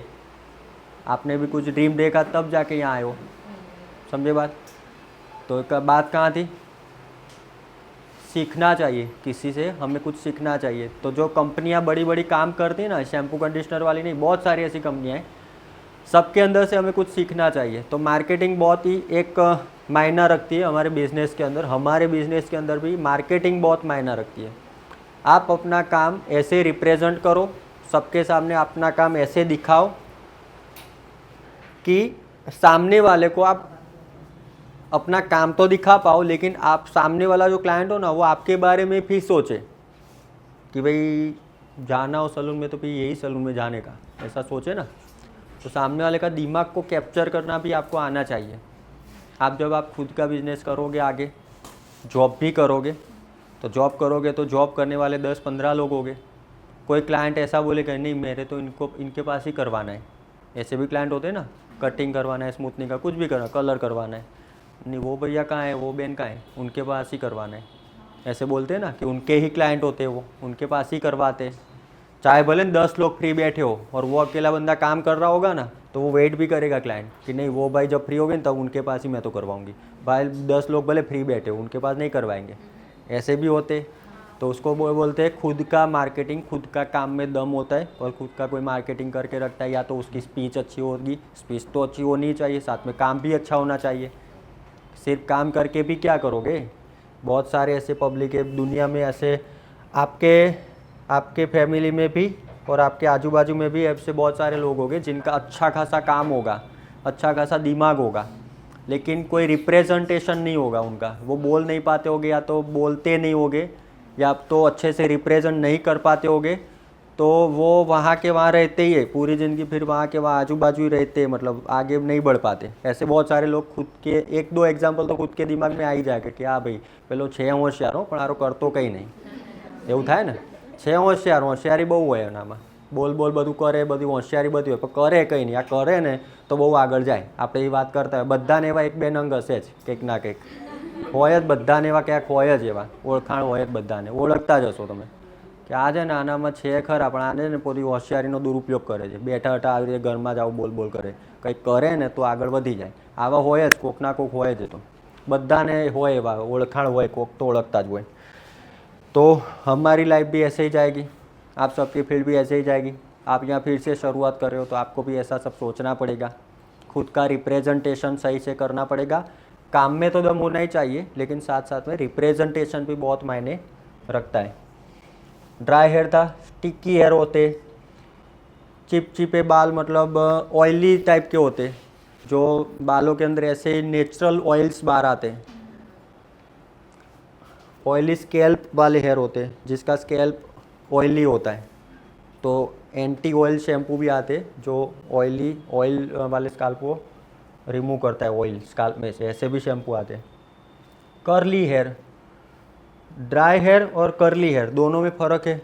ड्राई मतलब एकदम ड्राई हो, सारे ड्राई बाल जो होते हैं ना, सारे ड्राई बाल कर्ली नहीं होते, लेकिन कर्ली बाल ड्राई होते।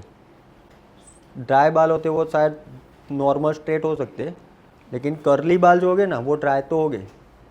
कर्ली वाले तो ड्राई हो गए। सिल्की वाले कर्ली होते कभी किसी ने देखा? सिल्की वाले कर्ली, सिल्की होगा तो स्ट्रेट ही होगा ना, तो कर्ली ड्राई होएंगे, सारे कर्ली बाल ड्राई तो हो गए। कर्ली बाल जिसके भी हो गए ना वो ड्राई हो गए, क्योंकि कर्ली बाल कभी सिल्क नहीं हो सकते, सिल्की होगा तो स्ट्रेट हो जाएगा ना। लेकिन सारे ड्राई जो हेयर हो ना वो कर्ली नहीं होते, किसी के नॉर्मल बाल होते ड्राई होते पूरे, भले स्ट्रेट जैसे दिखते लेकिन ड्राई है, वो कर्ली नहीं है। समझे बात? तो सारे कर्ली हेयर ड्राई होते, लेकिन ड्राई वाले कर्ली नहीं होते सारे। कितने पॉइंट्स है? 1 2 3 4 5 6 7। थिक हेयर, थीन हेयर लिखना है, लिख दिया। Thick hair, thin hair, frizzy, dry, sticky, oily, curly, इतना तो मुझे याद था, इतना मैंने लिख दिया। कोई नए बाल आ जाए तो आप लिख देना, आपको याद आ जाए तो लिख देना। चलो, बेस्ड ऑन कर्ल पैटर्न। अब ये क्या था? थिकनेस के हिसाब से थोड़ा ये पार्टीशन था, थिक थिन था, और टाइप्स थे बहुत सारे बालों के, अलग अलग टाइप्स के बाल का नाम था। कर्ल की पैटर्न के हिसाब से, अब कर्ल की पैटर्न के हिसाब से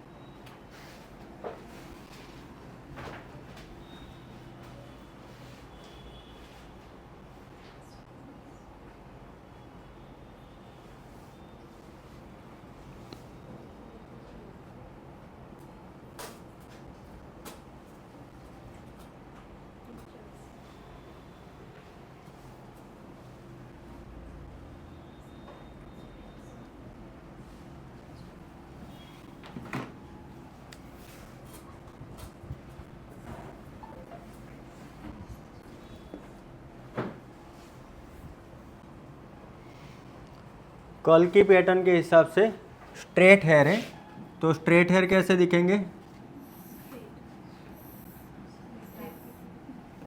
स्मूथनिंग स्ट्रेटनिंग जो करते हैं वो सारे स्ट्रेट बाल है ना,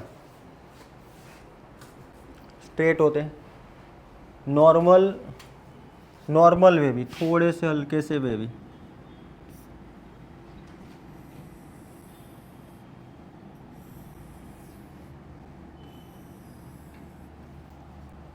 थोड़े से नॉर्मल। सबके बाल ये टाइप के होते हैं जनरली, नॉर्मल वे भी सबके जनरली 90% पब्लिक जो होती है हमारे इंडियन, वो सब इस टाइप के होते हैं बाल।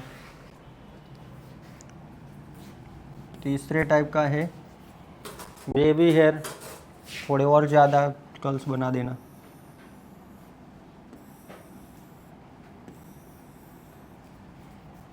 इससे थोड़ा ज़्यादा लगा,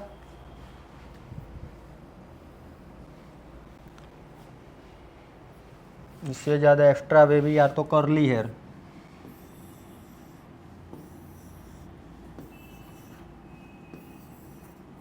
इससे ज़्यादा लगा ना। मैगी खाते हो ना?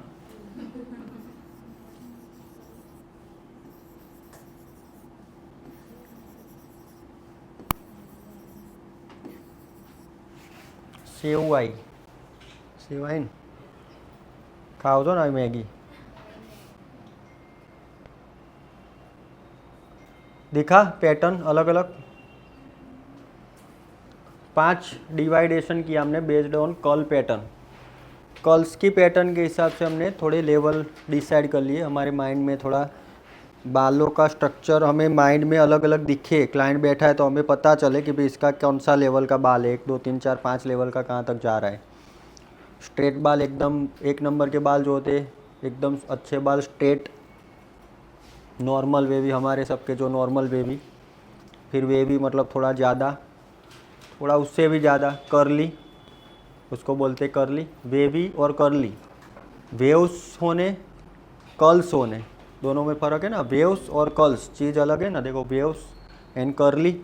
और उसके बाद भी कर्ली में भी थोड़े ज़्यादा कर्ल्स, मतलब मैगी कर्ल्स। लिखा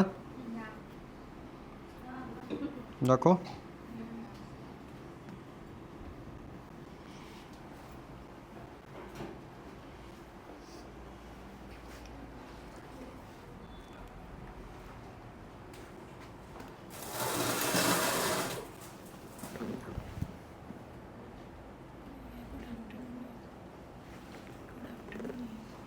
गुड आफ्टरनून।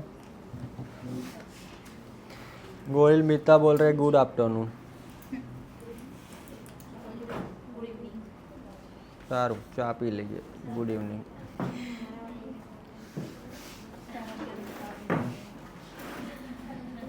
ચાનો ટાઈમ થઈ ગયો છે, ગુડ ઇવનિંગ થઈ ગઈ છે। શું છે, અવાજ નહીં આ રહી है, આ તો પહેલાંનું જ બધું।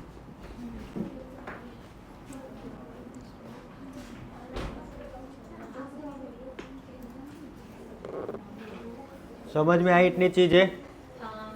मजा आई સાંભળવાની બધી? લો, હજી તો હમણાં જો ને થોડા દિવસ આગળ જાઓ તો પછી તમને ક્યાં ક્યાં અંદર જતા રહેશો બધા।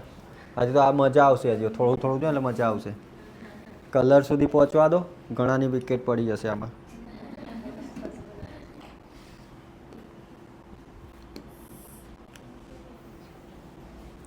પતી ગયું ને? બધું બધાએ યાદ રાખવાનું છે। ગમે ત્યારે એક્ઝામ અચાનક આવી જાય, મારો મૂડ બગડી જાય તો હું એક્ઝામ લઈ લઉં, એવું હોય પાછું। યાદ બધાએ ડેલીનું રાખવાનું છે। હું તો ગમે ત્યારે કહી દઉં, અત્યારે લખો, ચલો ક્વેશ્ચન લખવાનું ચાલુ કરો, અને હું લખી દઉં। હાલનું હાલ યાદ રાખવાનું। कल करे आज करो, आज करे अभी करो, वही चीज़ अभी याद रखना है। शाम को घर पे जाके लिख देती हूँ, फिर याद करूँगी, ख़त्म बात, नहीं कर पाओगे कुछ भी। जो कल कल की आदत होती है ना, वो कल कल पूरी ज़िंदगी कल कल में चली जाती है। कल कल कल कल बोले कि परसों, परसों बोले कि उसके भी बाद, ऐसा सब चलता ही रहता है। वो कल नहीं आता, फिर वो फिर एक हमारी आदत बन जाती है कल बोलने की। वो आदत को सुधार लो तो भी बहुत फर्क पड़ जाएगा। कल क्या करना है, जो कल करेंगे वो अभी कर लो ना। शाम को घर पे जाके करने वाले याद तो अभी याद कर लो ना। अभी कहाँ कोई किसी के हाथ में ऐसे रील वाले मोबाइल तो है नहीं, घर पे जाके तो वही करेंगे फिर सब। तो उससे अच्छा है अभी ये ध्यान रखो, कोई मोबाइल नहीं रखेगा हाथ में, छुप छुप कर मोबाइल ऐसे ऐसे नहीं करेगा कोई। हाथ में आएगा तो मैं OLX का मास्टर हूँ, मैं बेच दूंगा उसके अंदर। मैं बहुत कमाई कर लेता हूँ OLX में, तो पता है अगर मोबाइल पकड़ लिया ना तो सीधा जाएगा उसका OLX पे। OLX में बेच दूंगा मैं, आधे भाव में। क्या मैं तो बहुत कम भाव में बेच देता हूँ। पिछली बैच में मैंने कितने 6 बेचे थे, अच्छी खासी अर्निंग हुई थी उसमें से। समझ लिया बात। कोई मोबाइल छुप छुप के कोई नहीं टच करेगा, मोबाइल रील बिल नहीं देखेगा, कोई मैसेज टाइप नहीं करेगा। अगर देख लिया ना तो मोबाइल जाएगा सीधा सैलून में, फिर आने का ले घर पे से किसी को लेके आने का, तब जाके मोबाइल मिलेगा। सही बोल रहा हूँ। फिर मुझे गुस्सा आएगा तो ऐसा करूँगा, फिर इंसल्ट फील होगी आपको, इसलिए अच्छे से पहले से मैंने बता दिया। पता नहीं, अब बेच दिया, अब क्या, छोड़ो ना। नहीं बेच दिया मैंने, बेच दिया था। आपका तो था, आपका नहीं था। कितने बेचा था? 6000 में बेच दिया था मैंने तो। आईफोन था ना, 6 मोबाइल बेचे मैंने। ध्यान रखना, what can we do on hairs, hair के ऊपर क्या क्या हो सकता है। जो आपका सिलेबस है वही हेयर पे ऊपर हो सकता है। आपका जो सिलेबस है वो सब चीज़ हेयर में हो सकती है। चलो, हेयर के ऊपर क्या क्या हो सकता है वो एक टॉपिक है, फटाफट लिखना चालू करो। Straightening, straightening, smoothening, hair spa, नाम सुना होगा ना सबने। हेयर स्पा का तो सुना होगा, स्मूथनिंग का सुना होगा, स्ट्रेटनिंग का सुना होगा। केराटिन ट्रीटमेंट होती है, बोटॉक्स होता है। दिख रहा है सबको? लास्ट तक दिख रहा है? दिख रहा है? देखा है?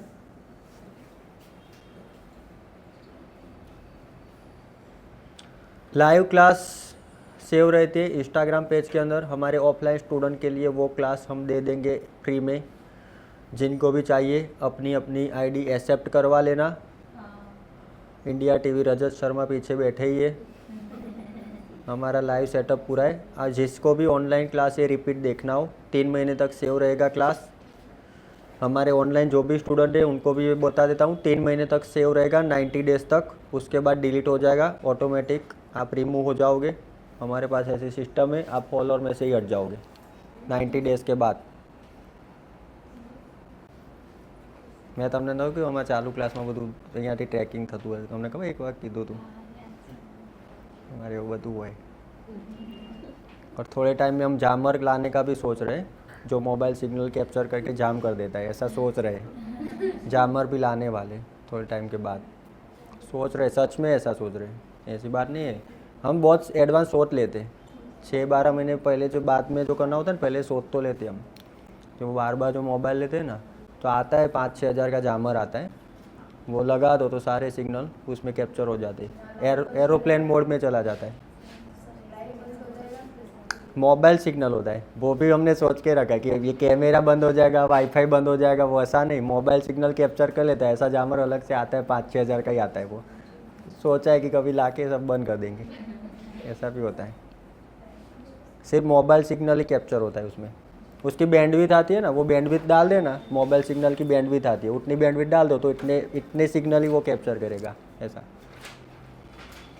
चलो वो तो बात है। 6 बोटॉक्स, नैनोप्लास्टिया, हेयर एक्सटेंशन हो सकता है, hair cutting, hair colour, global hair colour, root touch up, balayage, highlight, global highlight. फटाफट पहले लिखना चालू करो, फिर बातें करता हूँ।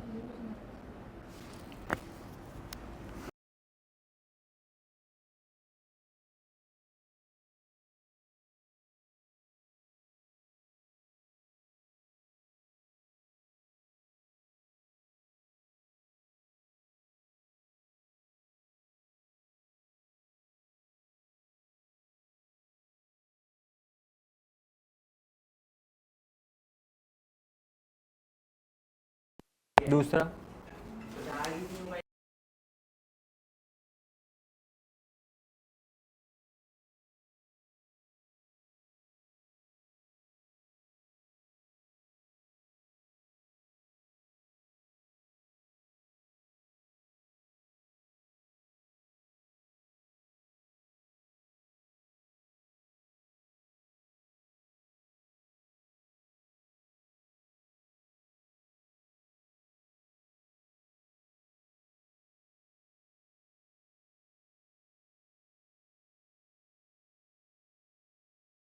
Colour with highlight 16 number, 17 number blow dry.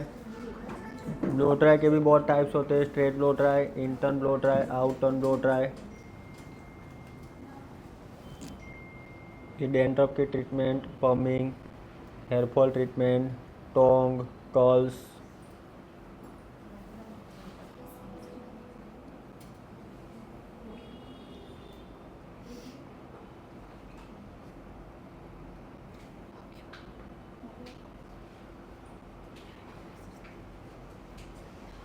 થઈ ગયું?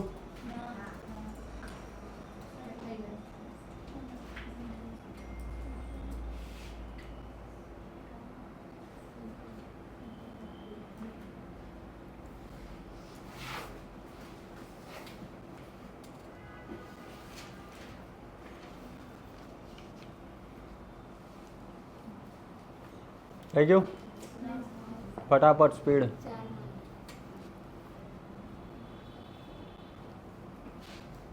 किसी को ना पता चलता हो इंग्लिश में तो बता देना मुझे। आजू बाजू में कोई हो तो भी उसमें से देख के लिखना है। कोई जिसको इसमें नहीं पता चल रहा हो इंग्लिश? कोई नहीं है तो आप, हाँ तो बाजू में અહીંયાથી જોઈને તમે તમારી રીતે લખીએ કોને? હા, જોઈને તમારી રીતે લખી દેવાનું ગુજરાતીમાં. સ્પેલિંગ આ બધા જોઈને કોપી નહીં કરવાના. સ્પેલિંગ એવું કંઈ યાદ સ્પેલિંગો નહીં રાખવા આપણે અત્યારે. આપણે બધા નામ याद रखवाना है. हिंदी हो या गुजराती हो, हमें नाम बोलने आने चाहिए. स्पेलिंग से मतलब नहीं हमें. स्पेलिंग सब रट्टा मारेंगे ऐसा नहीं करना है.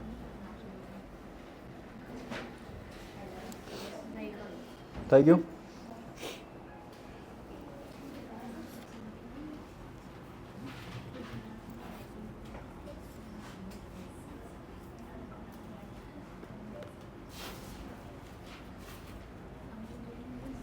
सर वीक में कितनी बार हेयर वॉश करना चाहिए?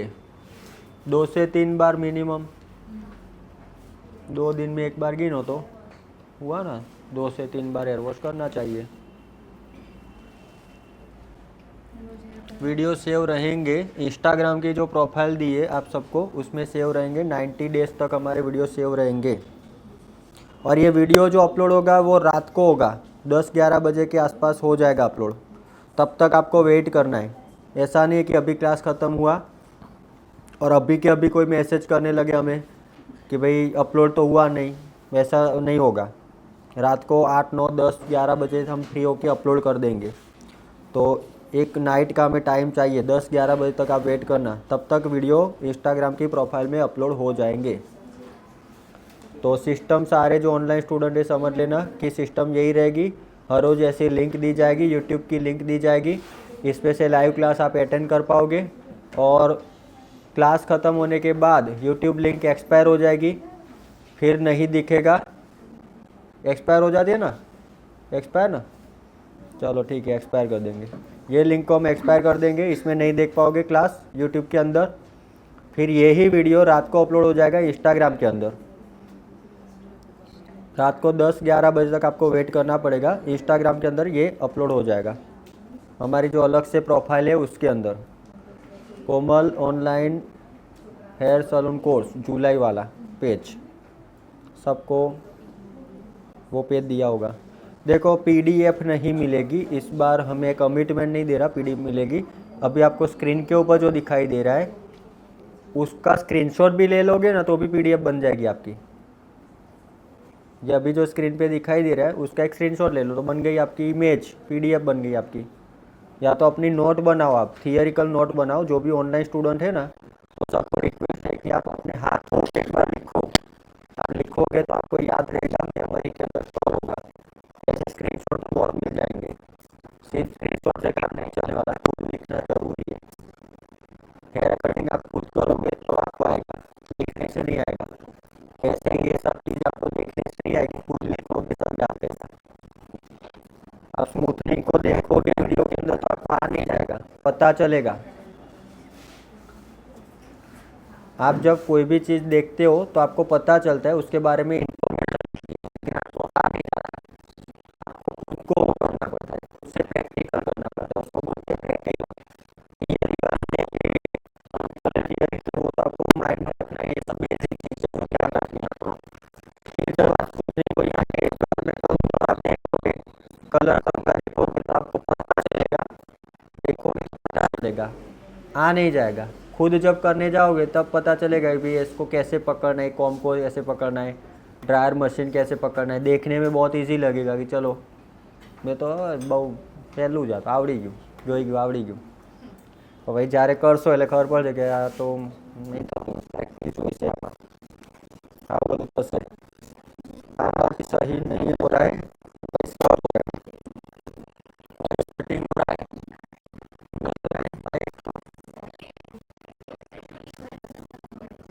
30 को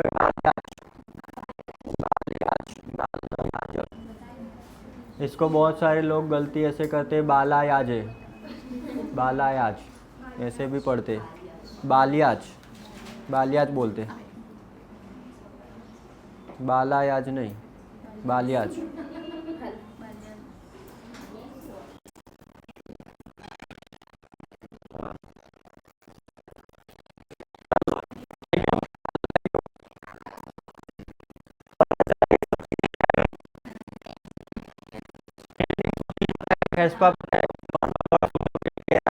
होता है केराटिन और स्मूथनिंग साथ में करते हैं, उसको बोलते हैं केरा स्मूथ। केराटिन होता है केराटिन ट्रीटमेंट, जो प्रोटीन ट्रीटमेंट आपने नाम सुना होगा, प्रोटीन ट्रीटमेंट, उसको बोलते हैं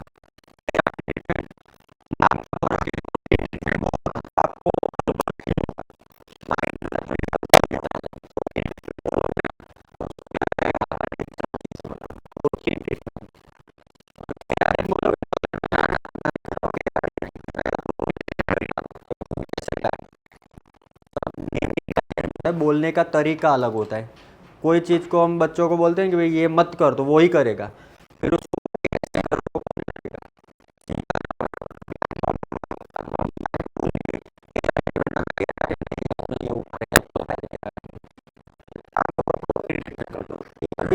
हाँ से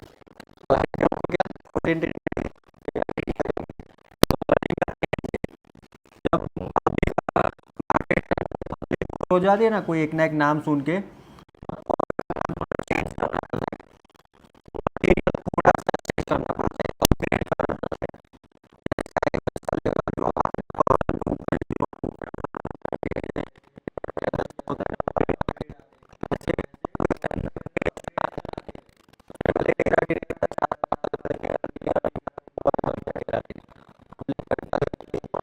अब नहीं करवाना। क्यों नहीं करवाना? उसका रिजल्ट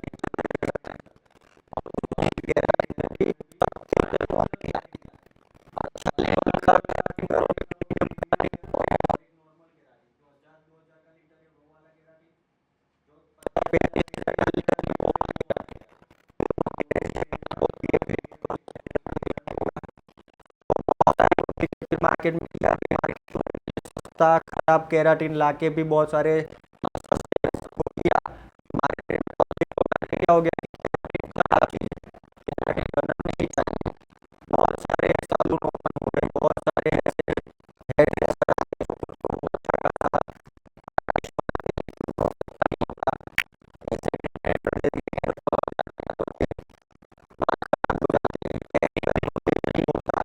काम करने के खातिर काम करते। ये एक बॉटल है, इसको बॉटल को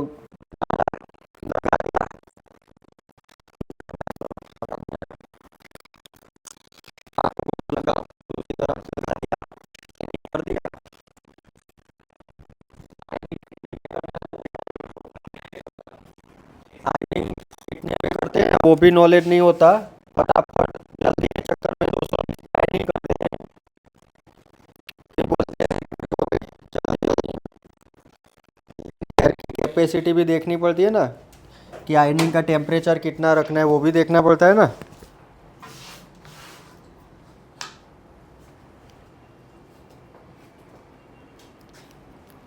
नो चार्जिंग बना के दो। आयनिंग करते हैं ना तो उसमें भी टेम्परेचर होता है, सबके अंदर एक डिटेलिंग चीज़ है। आयनिंग करते हो तो सिर्फ आयनिंग नहीं है, उसमें टेम्परेचर, कौन से बालों में कितना टेम्परेचर रखना है वो भी एक सब्जेक्ट है, वो भी एक हमारा एक्सपीरियंस के ऊपर से वो भी एक चीज़ हमें थोड़ी पता चले कि 180 पे कब करना है, 200 पे कब करना है, 220 पे कब करना है। तो जल्दबाजी के चक्कर में फटाफट एप्लीकेशन करके फटाफट आयनिंग कर दो, 220 पे रख के कर लो आयनिंग, तो ख़त्म बात। तो मार्केट के अंदर फिर ऐसा भी होने लगा कि केराटिन ट्रीटमेंट नहीं सही है, ऐसा भी बहुत से माइंड में। फिर क्या लाए, अपग्रेड वर्जन, थोड़ा नाम बदला, प्रोटीन ट्रीटमेंट कर दिया, तो प्रोटीन ट्रीटमेंट अच्छी चल गई थोड़ी मार्केट में, उसका भी एक चलो टाइम चला गया, प्रोटीन बहुत पुराना हो गया। फिर लाए बोटॉक्स, उसका अपग्रेड वर्जन, केराटिन का अपग्रेड वर्जन लाए थोड़ा बोटॉक्स, उसका अपग्रेड वर्जन ला दिया नैनोप्लास्टिया। तो सबको माइंड में होने लगा प्लास्टिक जैसे एकदम बाल हो जाएंगे नाम के ऊपर से। नैनोप्लास्टिया नाम सुन के सबको क्या लगेगा, एकदम मतलब प्लास्टिक जैसे बाल, मस्त नैनोप्लास्टिया, बराबर, तो मस्त चीज़ हो गई। लेकिन सब एक दूसरे के अपग्रेडेड वर्जन है, थोड़े अपग्रेड होते होते सबका एक ही काम है, 3-4 महीना रिजल्ट रहता है सबका, 45 वर्ष तक रिजल्ट रहता है। हम ट्रीटमेंट को, यही वाली चीज़, केराटिन, बोटॉक्स, नैनोप्लास्टिया सब एक दूसरे के अपग्रेडेड वर्जन है। सबसे पहले केराटिन आया, उसके बाद बोटॉक्स आया, उसके बाद नैनोप्लास्टिया आया, बहुत सारे मार्केट में अभी नाम आ चुके, परमानेंट स्पा भी करते हैं बहुत सारे लोग। परमानेंट स्पा कभी होता है नहीं होता। प्रोफेशनल आर्टिस्ट हमें पता है कि परमानेंट कोई थोड़ा स्पा होता है, लेकिन एक नाम दिया है परमानेंट स्पा। हमें भी कॉल आती है कि परमानेंट स्पा करते हो, लेकिन उसके अंदर कोई ना कोई ट्रीटमेंट कर देते हैं और उसको नाम बोलते हैं कि ये परमानेंट स्पा है। तो माइंड में क्लाइंट को हो जाएगा कि भाई परमानेंट स्पा अच्छा है, वो करवाना चाहिए। मतलब कोई भी हम नाम बना के अगर क्लाइंट को हम बोलते हैं कि भाई ये वाली ट्रीटमेंट मैंने आपको करके दी है, तो वो दूसरे सैलून में जाएगा पूछने के लिए कि ये वाली ट्रीटमेंट आप करते हो, वो वहाँ जाएगा पूछने के लिए। तो मार्केट में थोड़ा नाम बनता जाएगा आगे आगे। तो खुद के थोड़े बहुत नाम होते, तो कोई टेंशन नहीं लेने की कि भाई ये वाली ट्रीटमेंट या तो ये वाला कटिंग हमने नहीं सीखा, ऐसा आपको थोड़ा माइंड में नहीं लाने का। कटिंग के भी बहुत सारे नाम होते जो खुद ने बनाए होते, तो बनाए हुए नाम से हम नहीं चलेंगे। कटिंग की जो भी एक सिस्टेमेटिक कटिंग होते वो सारे सीखेंगे, फिर आप अपने अपने नाम बना देना चलेगा। वो आपका कॉपीराइट रहेगा, रजिस्ट्रेशन करवा लेगा कि ये नाम मैंने ही दिया है।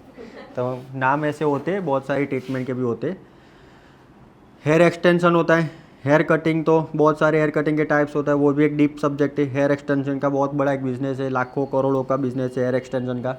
साउथ के अंदर जो बाल काटते हैं ना, तिरुपति टेम्पल के अंदर बाल काटते, पता है ना, करोड़ों का बिजनेस है वो, करोड़ों का, 200, 500, 1000 करोड़ का बिजनेस है वो, बालों का बिजनेस है। उससे होता है हेयर एक्सटेंशन। हेयर एक्सटेंशन की बड़ी बड़ी फैक्ट्रियाँ भी होती है।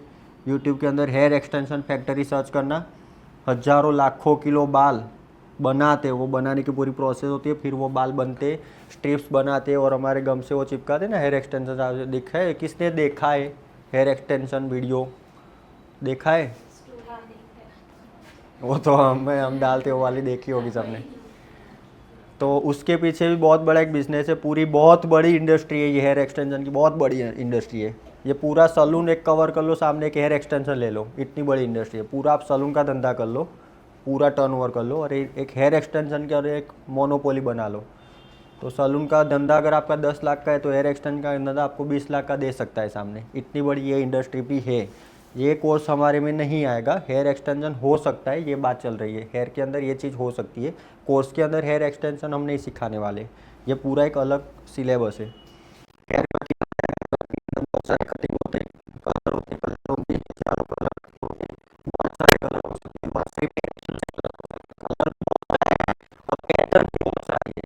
तो हम बात करेंगे 2 मल्टीपल बाय 2 ही होता है, और होता है ना, जैसे 10 मल्टीपल बाय 100 होगा। तो मान लो 10 कलर को मैं 10 तरीके से करूँ, तो 100 टाइप्स के फोटोज़ आएंगे आपके पास। समझ सकते हो?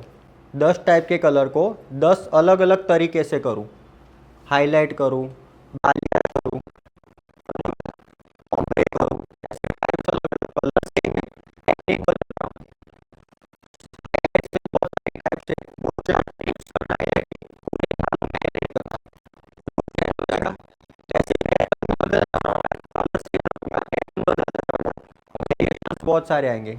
तो अगर मैं 10 कलर को पकड़ूं और 10 टेक्निक को पकड़ दूं, अलग अलग टेक्निक, 10 कलर 10 टेक्निक, तो कितने फोटोज़ बनेंगे? अलग अलग 100 फोटोज़ बनेंगे। समझ बात आ रही?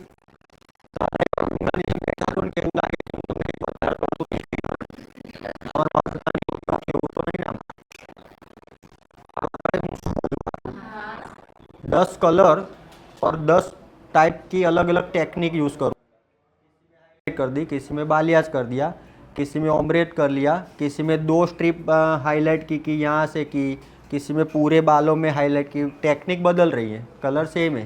तो ऐसे फ़ोटोज़ हमें बहुत सारे मिलते रहेंगे ना। तो 10 कलर को 10 बार करूँगा 10 अलग अलग टेक्निक से, तो 100 फ़ोटोज़ मिल जाएंगे। तो वैसे ही हमारे पास अगर 50 है कलर और उसको मैं 10 टाइप से करूँगा, टेक्निक मानो कि 10 या 15 फिक्स है मेरी, ऐसा मान लेते कि 10-15 टेक्निक हमारी फिक्स है, कलर 50 अलग अलग है। तो 50 कलर को मैं 10 टेक्निक से करूँगा, तो 50 × 10 कितना होगा? ये नहीं आवड़તું હવે, બહુ મૂંગા છો તમે। तो 500 फोटोज़ मिलेंगे। तो कलर भी एक बहुत डीपली सब्जेक्ट है वो। तो हम 500 मॉडल पे काम तो नहीं कर पाएंगे ना। तो मैंने पहले ही बोला, वो बात का कनेक्शन यहाँ आ गया। पहले जो मैंने स्टार्टिंग में बोला था कि प्रैक्टिस बहुत मायने रखती है। प्रैक्टिस करते जाओगे ना। वॉइस प्रॉब्लम नहीं है, गजल जी ने हमें बता दिया कि वॉइस प्रॉब्लम नहीं है, क्योंकि उन्होंने खुद ने आवाज़ सुनी है। तो वॉइस प्रॉब्लम अभी नहीं आ रही। तो प्लीज़ जो भी लाइव में ऑनलाइन क्लास में ज्वाइन है, ऐसी कमेंट अभी मत कीजिए, शायद आपके मोबाइल नेटवर्क के अंदर प्रॉब्लम होगा। HD क्वालिटी अगर आपने रखी हो तो थोड़ी नॉर्मल कर लो, वाईफाई पे मोबाइल चल रहा हो तो चलेगा, लेकिन आपका डेटा मोड होगा, मोबाइल डेटा यूज़ कर रहे होगे तो नॉइज़ आएगा, जर्किंग आएगा, जर्क आएंगे, आवाज़ थोड़ा कटेगा, क्योंकि डेटा कटेगा तो आवाज़ भी कटेगा। तो प्लीज़ कमेंट मत कीजिए, यहाँ से प्रॉपर नेटवर्क आ रहा है, यहाँ से हम प्रॉपर लाइव कर रहे हैं, तो आपका डेटा शायद जर्क हो रहा होगा, तो डेटा में प्रॉब्लम होगी, तो प्लीज़ कमेंट वो मत कीजिए, वही सही आ रहा है। समझ में आई हेयर कलर की बात? ग्लोबल हेयर कलर होता है टचअप होता है, जब रूट के अंदर टचअप करते हैं ना उसको बोलते हैं टचअप। टच करना है, सिर्फ टचअप ही करना है, मतलब रूट के अंदर करना है। किसी के रूट में पता है बाल वाइट होते तो वहाँ करते उसको क्या बोलते हैं, रूट टचअप, या तो सिर्फ टचअप। ग्लोबल कलर मतलब पूरी पृथ्वी के ऊपर कलर कर देते उसको क्या बोलेंगे, ग्लोबल, पूरे बालों में, समझे, पूरे बालों में कलर कर देंगे, सारे बालों में, उसको क्या बोलेंगे, ग्लोबल कलर, पूरे बालों में। सिर्फ रूट में करेंगे तो उसको रूट टचअप बोलेंगे। बालायाज, बालियाज बहुत सारे टाइप्स के आते हैं, थोड़े मेहनत करके आप यूट्यूब गूगल में देखना बालियाज किस टाइप का दिखता है, वो सब आएगा टॉपिक, तो अभी नाम दिखा रहा हूँ मैं, आएगा सब, ये इसमें भी दिखाऊंगा फ़ोटो। हेयर हाईलाइट है, हाईलाइट्स के बहुत सारे टाइप्स होते हैं, 2-4 स्ट्रिप्स करो हाईलाइट की, उसका लुक अलग होता है। पूरे बालों में हाईलाइट करो, आगे से पूरे बालों में हाईलाइट के पट्टे पट्टे पट्टे करो तो ग्लोबल हाईलाइट बोलते हैं उसको। तो हाईलाइट के अंदर ग्लोबल हाईलाइट भी होती है, तो यहाँ लिख दिया सीधा ग्लोबल हाईलाइट्स होती है, ये रही देखो, हेयर हाईलाइट है ना, 40 नंबर हेयर हाईलाइट, लेकिन उसके अंदर अब ग्लोबल हाईलाइट पूरे बालों में करते हैं उसको global highlight. Global hair colour हो सकता है विथ हाईलाइट, पूरे बालों में कलर भी कर सकते हैं, हाईलाइट भी कर सकते हैं, तो global hair colour with highlight बोलते हैं उसको। 2 चीज़ कॉम्बाइन कर दी ना, ग्लोबल कलर भी कर सकते हैं और उसके अंदर हाईलाइट भी करेंगे। किसी को नॉर्मल वाइट बाल का प्रॉब्लम है लेकिन उसको करनी है हाईलाइट, तो हम क्या करेंगे, 2 चीज़ करेंगे। वाइट बाल को कवर करने के पहले तो पूरे बालों में कलर कर देंगे, तो ग्लोबल कलर किया, फिर जो हाईलाइट उसको चाहिए वो हाईलाइट भी फिर करेंगे, तो उसको क्या बोलेंगे, colour with highlight. Colour with highlight होता है ना, तो वो एक ग्लोबल कलर विथ हाईलाइट। फिर ब्लो ड्राई होता है, वो मशीन आता है ना, ड्रायर मशीन, तो उसका काम क्या होता है, या तो वो स्ट्रेट ब्लो ड्राई करते, बालों को अगर स्ट्रेट से हम ब्लो ड्राई करते हो सीधे बन जाते, स्ट्रेट ब्लो ड्राई के भी अलग अलग टाइप है 3। इंटर्न ब्लो ड्राई, बाल अंदर की साइड मुड़ेंगे, उसको बोलेंगे टर्न करेंगे, अंदर की साइड करेंगे तो इंटर्न। अगर आउट साइड के हम करेंगे ना, राउंड ब्रश आता है, किसी को पता हो, किसी ने नाम सुना है, सब किसने नहीं सुना है वो बता दीजिए पहले तो, ये राउंड ब्रश वो सब ना सुना हो वो बता दीजिए। एक ही जन ने नहीं सुना, बाकी सब ने सुना है, अच्छी बात है। चलो, in turn blow dry, out turn blow dry, बाल बाहर की साइड मुड़ेगा तो उसको क्या बोलेंगे, out turn blow dry. Cutting के सारे वीडियोस के अंदर जो ऐसे होते हैं ना, टर्न्स होते हैं ना, वो ब्लो ड्राई होते हैं, ब्लो ड्राई करते हैं। कटिंग के बाद हम ब्लो ड्राई कंपलसरी करते। कटिंग और ब्लो ड्राई, हेयर कटिंग और ब्लो ड्राई दोनों कनेक्टेड चीज़ें। कटिंग को अगर आपको अच्छे से शो करना हो तो आपको ब्लो ड्राई भी करना ही पड़ेगा, नहीं तो कटिंग आपका दिखेगा ही नहीं। कटिंग का जो शेप हमने दिया है ना, जो कट किए ना बाल, उसको शेप को दिखाने के लिए हमें उसको बालों को ऐसे टर्न करके ऐसे शेप देना पड़ेगा। शेप दोगे तो वो कटिंग दिखेगा, कटिंग दिखेगा तो क्लाइंट पैसा आपको देगा, नहीं तो नहीं देगा। तो आपको क्या करना पड़ेगा, अच्छे से रिप्रेजेंट करना पड़ेगा उसको। क्या ब्लो ड्राई क्या है, ब्लो ड्राई रिप्रेजेंटेशन है, स्टाइलिंग है, स्टाइलिंग करके देना पड़ेगा उसको, रिप्रेजेंट करना पड़ेगा भी हमने ऐसा कटिंग किया है आपको। ब्लो ड्राई करके देंगे तो उसका मतलब क्या हुआ कि उसको हम स्टाइलिंग करके दे रहे और हम हमारे वर्क को रिप्रेजेंट कर रहे क्लाइंट के सामने कि भाई मैंने आपको ऐसा कटिंग करके दिया है। तो ब्लो ड्राई आपका जितना अच्छा उतना आपका कटिंग भी अच्छा दिखेगा। कटिंग तो वही होता है, ब्लो ड्राई में आपको प्रैक्टिस करके थोड़ा अच्छा शो करना पड़ेगा। ये शो ऑफ की चीज़ है, थोड़ी शो करना पड़ेगा ब्लो ड्राई करके। डैंड्रफ की ट्रीटमेंट आती है, पमिंग होता है। जैसे स्ट्रेट बाल करवाने के लिए लोग आते हैं ना कि मुझे स्ट्रेट करने बाल, वैसे कर्ली करने के लिए भी लोग आते हैं कि मुझे कर्ली चाहिए, मैगी कर्ल्स चाहिए। ऐसे भी पब्लिक आती है, बहुत रेयर केस में पब्लिक आती है। हम पमिंग नहीं करते हमारे सैलून में, नहीं हम करते, नहीं हम सिखाते, नहीं मुझे आता, बराबर। तो ये चीज़ हम नहीं करते पमिंग वाली। तो बहुत सारे ऐसे लोगों को शौक होता है कर्ली बाल का, तो वो पमिंग करवाने का है, परमानेंट कर्ल्स बोलते हैं। पमिंग मतलब परमानेंट कर्ल्स लिखना हो तो लिख सकते हो। पमिंग मतलब परमानेंट कर्ल्स। कोई बोलता है पमिंग क्या, फिर बाद में भूल जाएंगे पमिंग क्या है, भूल जाएंगे ना। तो परमानेंट कर्ल्स होता है। परमानेंट स्ट्रेट बाल मतलब स्मूथनिंग स्ट्रेटनिंग। परमानेंट स्ट्रेट बाल मतलब स्मूथनिंग या तो स्ट्रेटनिंग। स्मूथनिंग को या तो स्ट्रेटनिंग को हम परमानेंट स्ट्रेट बोल सकते हैं। स्ट्रेटनिंग के सामने परमानेंट स्ट्रेट लिख सकते हो। स्ट्रेटनिंग डैश करके आप परमानेंट स्ट्रेट लिख सकते हो। परमानेंट स्ट्रेटनिंग होता है। एक बार बालों के ऊपर स्मूथनिंग या स्ट्रेटनिंग आपने कर दिया ना, तो परमानेंट वो बाल स्ट्रेट बन जाएगा। लाइफ में वो कभी भी वो बॉन्ड ब्रेक एक बार हो चुका, फिर वो कर्ली नहीं होने वाला। हाँ, रीग्रोथ हो सकता है, नए बाल आ सकते हैं।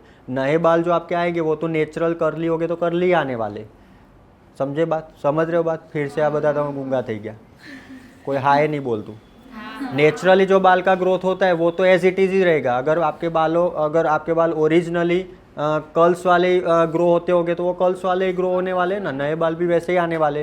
लेकिन जो बालों के अंदर वो प्रोसेस कर दिए वो बाल फिर नीचे जाएंगे। नया ग्रो आएगा ना तो फिर 2 गैप दिखेगा। नया ग्रोथ दिखेगा, 6-12 महीने हो जाएंगे ना, स्ट्रेटनिंग करने के बाद 6-12 महीना हो जाएगा तो गैप दिखेगा। थोड़ा नीचे वाले बाल स्ट्रेट हो गए और नए वाले जो ग्रो हुए होंगे ना, बाल नए आए होंगे, वो सारे थोड़े पैटर्न दिखेगी उसमें, बेबी कर्ली पैटर्न दिखे, 2 टाइप के बाल दिखेंगे। तो वो जो हो चुके हैं ना प्रोसेस, स्ट्रेटनिंग की प्रोसेस हो चुकी है, वो परमानेंट हो गई। फिर वो बाल मुड़ने नहीं वाले, वो बाल वापस कर्ली नहीं होने वाले, वो तो हो गई। इसलिए उसका नाम परमानेंट स्ट्रेटनिंग है। लेकिन परमानेंट स्ट्रेटनिंग का रिजल्ट परमानेंट नहीं चलता, उसको 12 महीने बाद, 2 साल के बाद, 1 साल के बाद फिर से करवाना पड़ता है। क्यों? क्योंकि हमारा नेचुरल बाल फिर से आगे होते हैं ना, तो फिर गंदा दिखता है, ऊपर नीचे ऐसे लेवल दिखता है। तो परमानेंट स्ट्रेटनिंग परमानेंट होता है, लेकिन करना पड़ता है, दूसरी बार करना पड़ता है, क्योंकि हमारा नेचुरली ग्रोथ दूसरी बार आता है, इसलिए टचअप करना पड़ता है उसके ऊपर। तो जब दूसरी बार स्मूथनिंग करेंगे तब नीचे वाले बाल में जो प्रोसेस हो चुके हैं ना, उसके ऊपर फिर से हम नहीं करेंगे, लेकिन बहुत कम एप्लीकेशन, प्रोडक्ट में बहुत कम लगाएंगे। ऊपर वाले बाल जो है ना, उसके ऊपर प्रोडक्ट अच्छे से लगाएंगे। समझ में आ रहा है? डैंड्रफ की ट्रीटमेंट, पमिंग की ट्रीटमेंट हो गई। पमिंग मतलब परमानेंट कर्ल्स वाले भी क्लाइंट आते हैं। लाख में से शायद एक आधा क्लाइंट ऐसा होता है जो ऐसा पमिंग करवाता है। ऐसी बात है, करवाना ना था स्ट्रेट जो तुम्हारा, चलो नहीं करवा। हेयरफॉल ट्रीटमेंट, जिसका हेयरफॉल ज़्यादा हो रहा है तो हेयरफॉल की ट्रीटमेंट आती है, वो करते हैं। कर्ल्स करना, टेम्पररी कर्ल्स, वो पमिंग मतलब परमानेंट हो गया। फिर वो कर्ल्स करवाते हैं ना, शादी में जाना हो कोई कर्ल्स करवाते, टोंग करवाते, वो वाले कर्ल्स को बोलते टोंग बोलो या कर्ल्स बोलो, सेम बात है। समझ में आ गई? सारी इतनी ट्रीटमेंट हो सकती है। सोचा था आपने?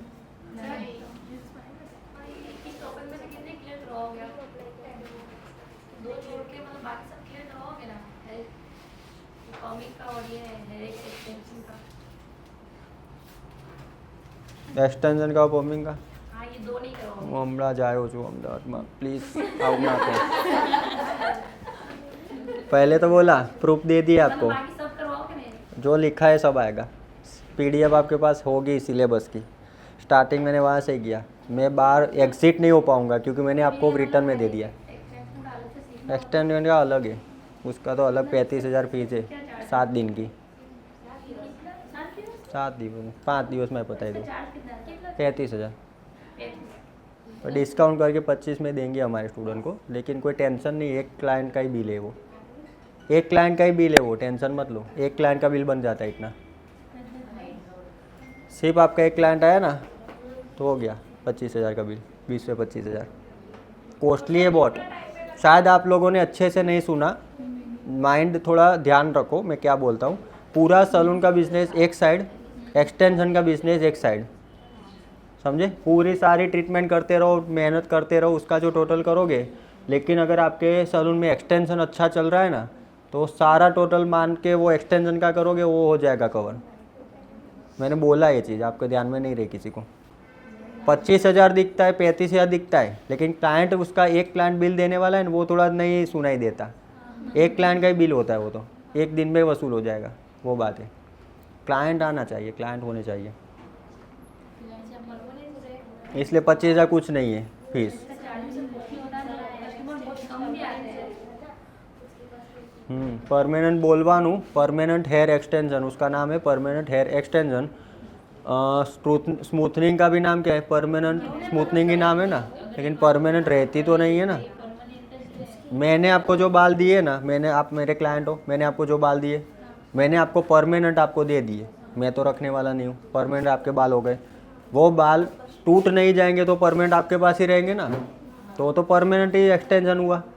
लेकिन कॉम करते वक्त अगर टूटते हैं बाल, 2-4 तो टूटेगी। बाल चीज़ क्या होती है? बाल तो टूटेंगे, नेचुरल बाल है, नेचुरल बाल, सिंथेटिक तो है नहीं, तो टूटेंगे, थोड़े थोड़े थोड़े थोड़े टूटेंगे। 6-12 महीने के बाद आपको अगर लगता हो कि भाई ग्रोथ कम हो जाएगा तो थोड़ा ऐड करवा लेना, थोड़ी स्टैंड ऐड करवा लेना, लेकिन चीज़ तो परमानेंट ही है।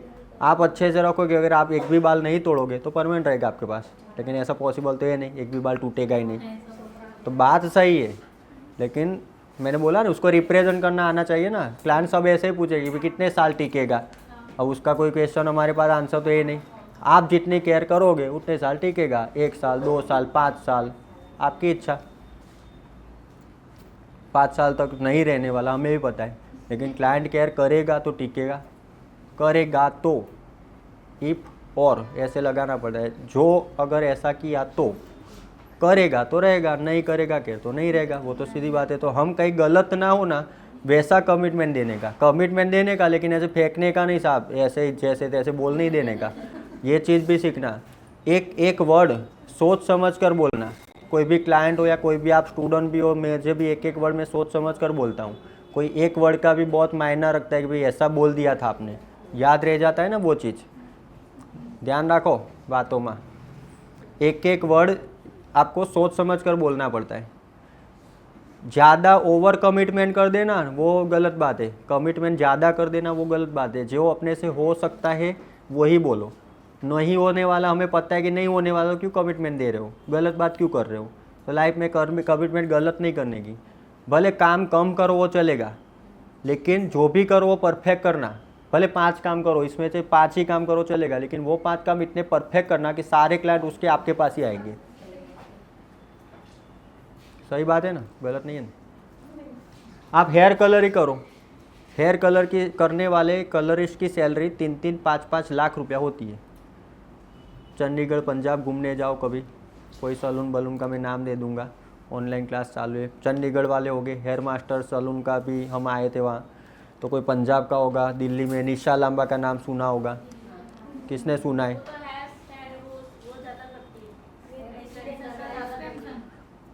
हाँ, एक्सटेंशन करती है ना, है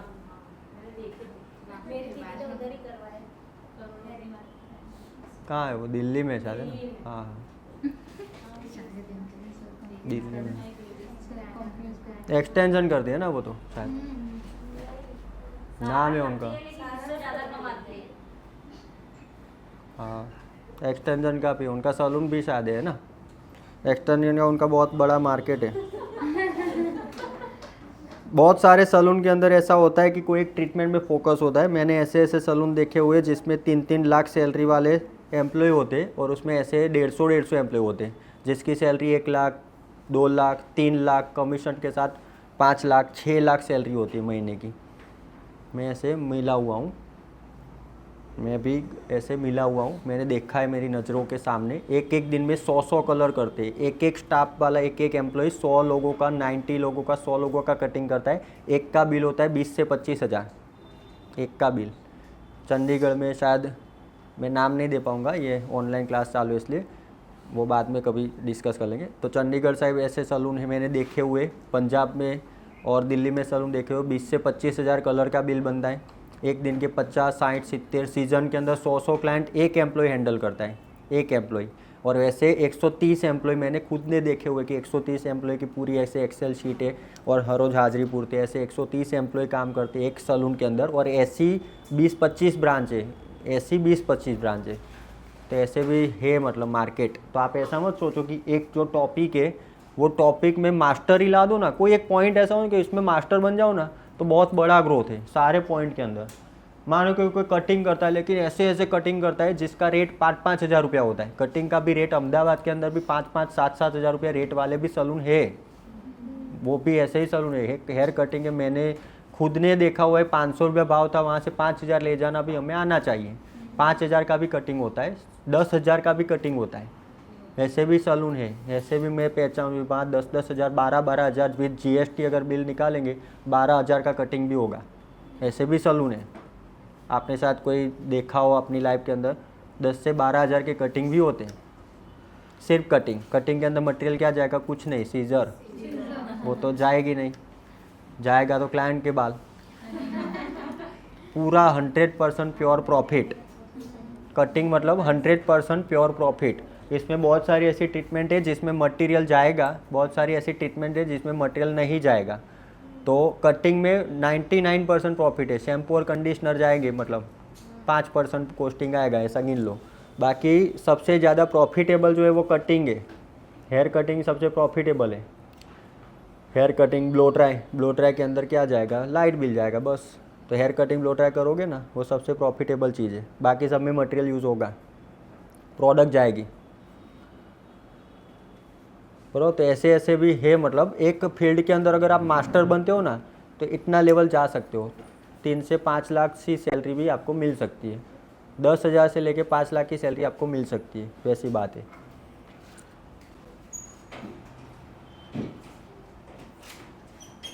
अब हमारे पास जो क्लाइंट आते हैं वो किस टाइप के बाल लेके आते हैं हमारे पास, वो बात चल रही है। हमारे पास जो क्लाइंट आते हैं ना, उनके बालों में क्या क्या किया हुआ होता है, किस टाइप के बाल होते हैं, ट्रीटमेंट के बेस के हिसाब से किस टाइप के बाल होते हैं।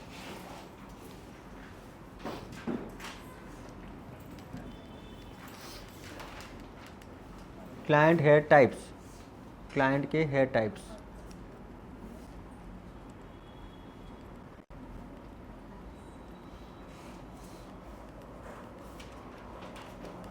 लिख दो।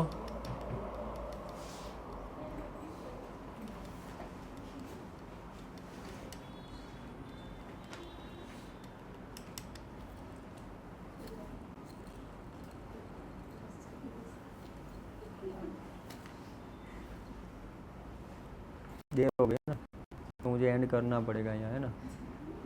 एक जन तो बिना पूछे चले गए, गायब, बिना पूछे गायब। बस कर ही रहा हूँ, बस एंड। अब आपने मुझे बोल दिया बस गई तो ख़त्म, अब एंड करना पड़ेगा। पहला दिन है तो मुझे नहीं लगता ज़्यादा तो ये नहीं, अभी तो चौथी बात आई है ये। अरे हाँ, भूल गया मैं, स्पीच के हिसाब से वो लेट हो गया, भूल गया, मुझे आज याद नहीं था।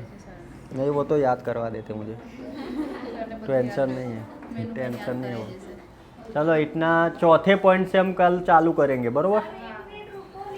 ये क्या आया? देखो ये क्या है।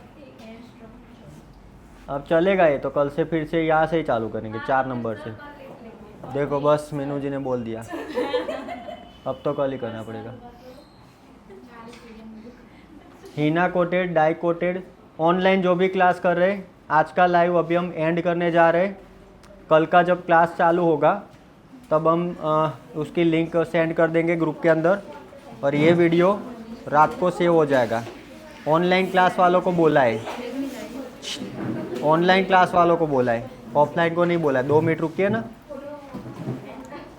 कर दिया हाँ।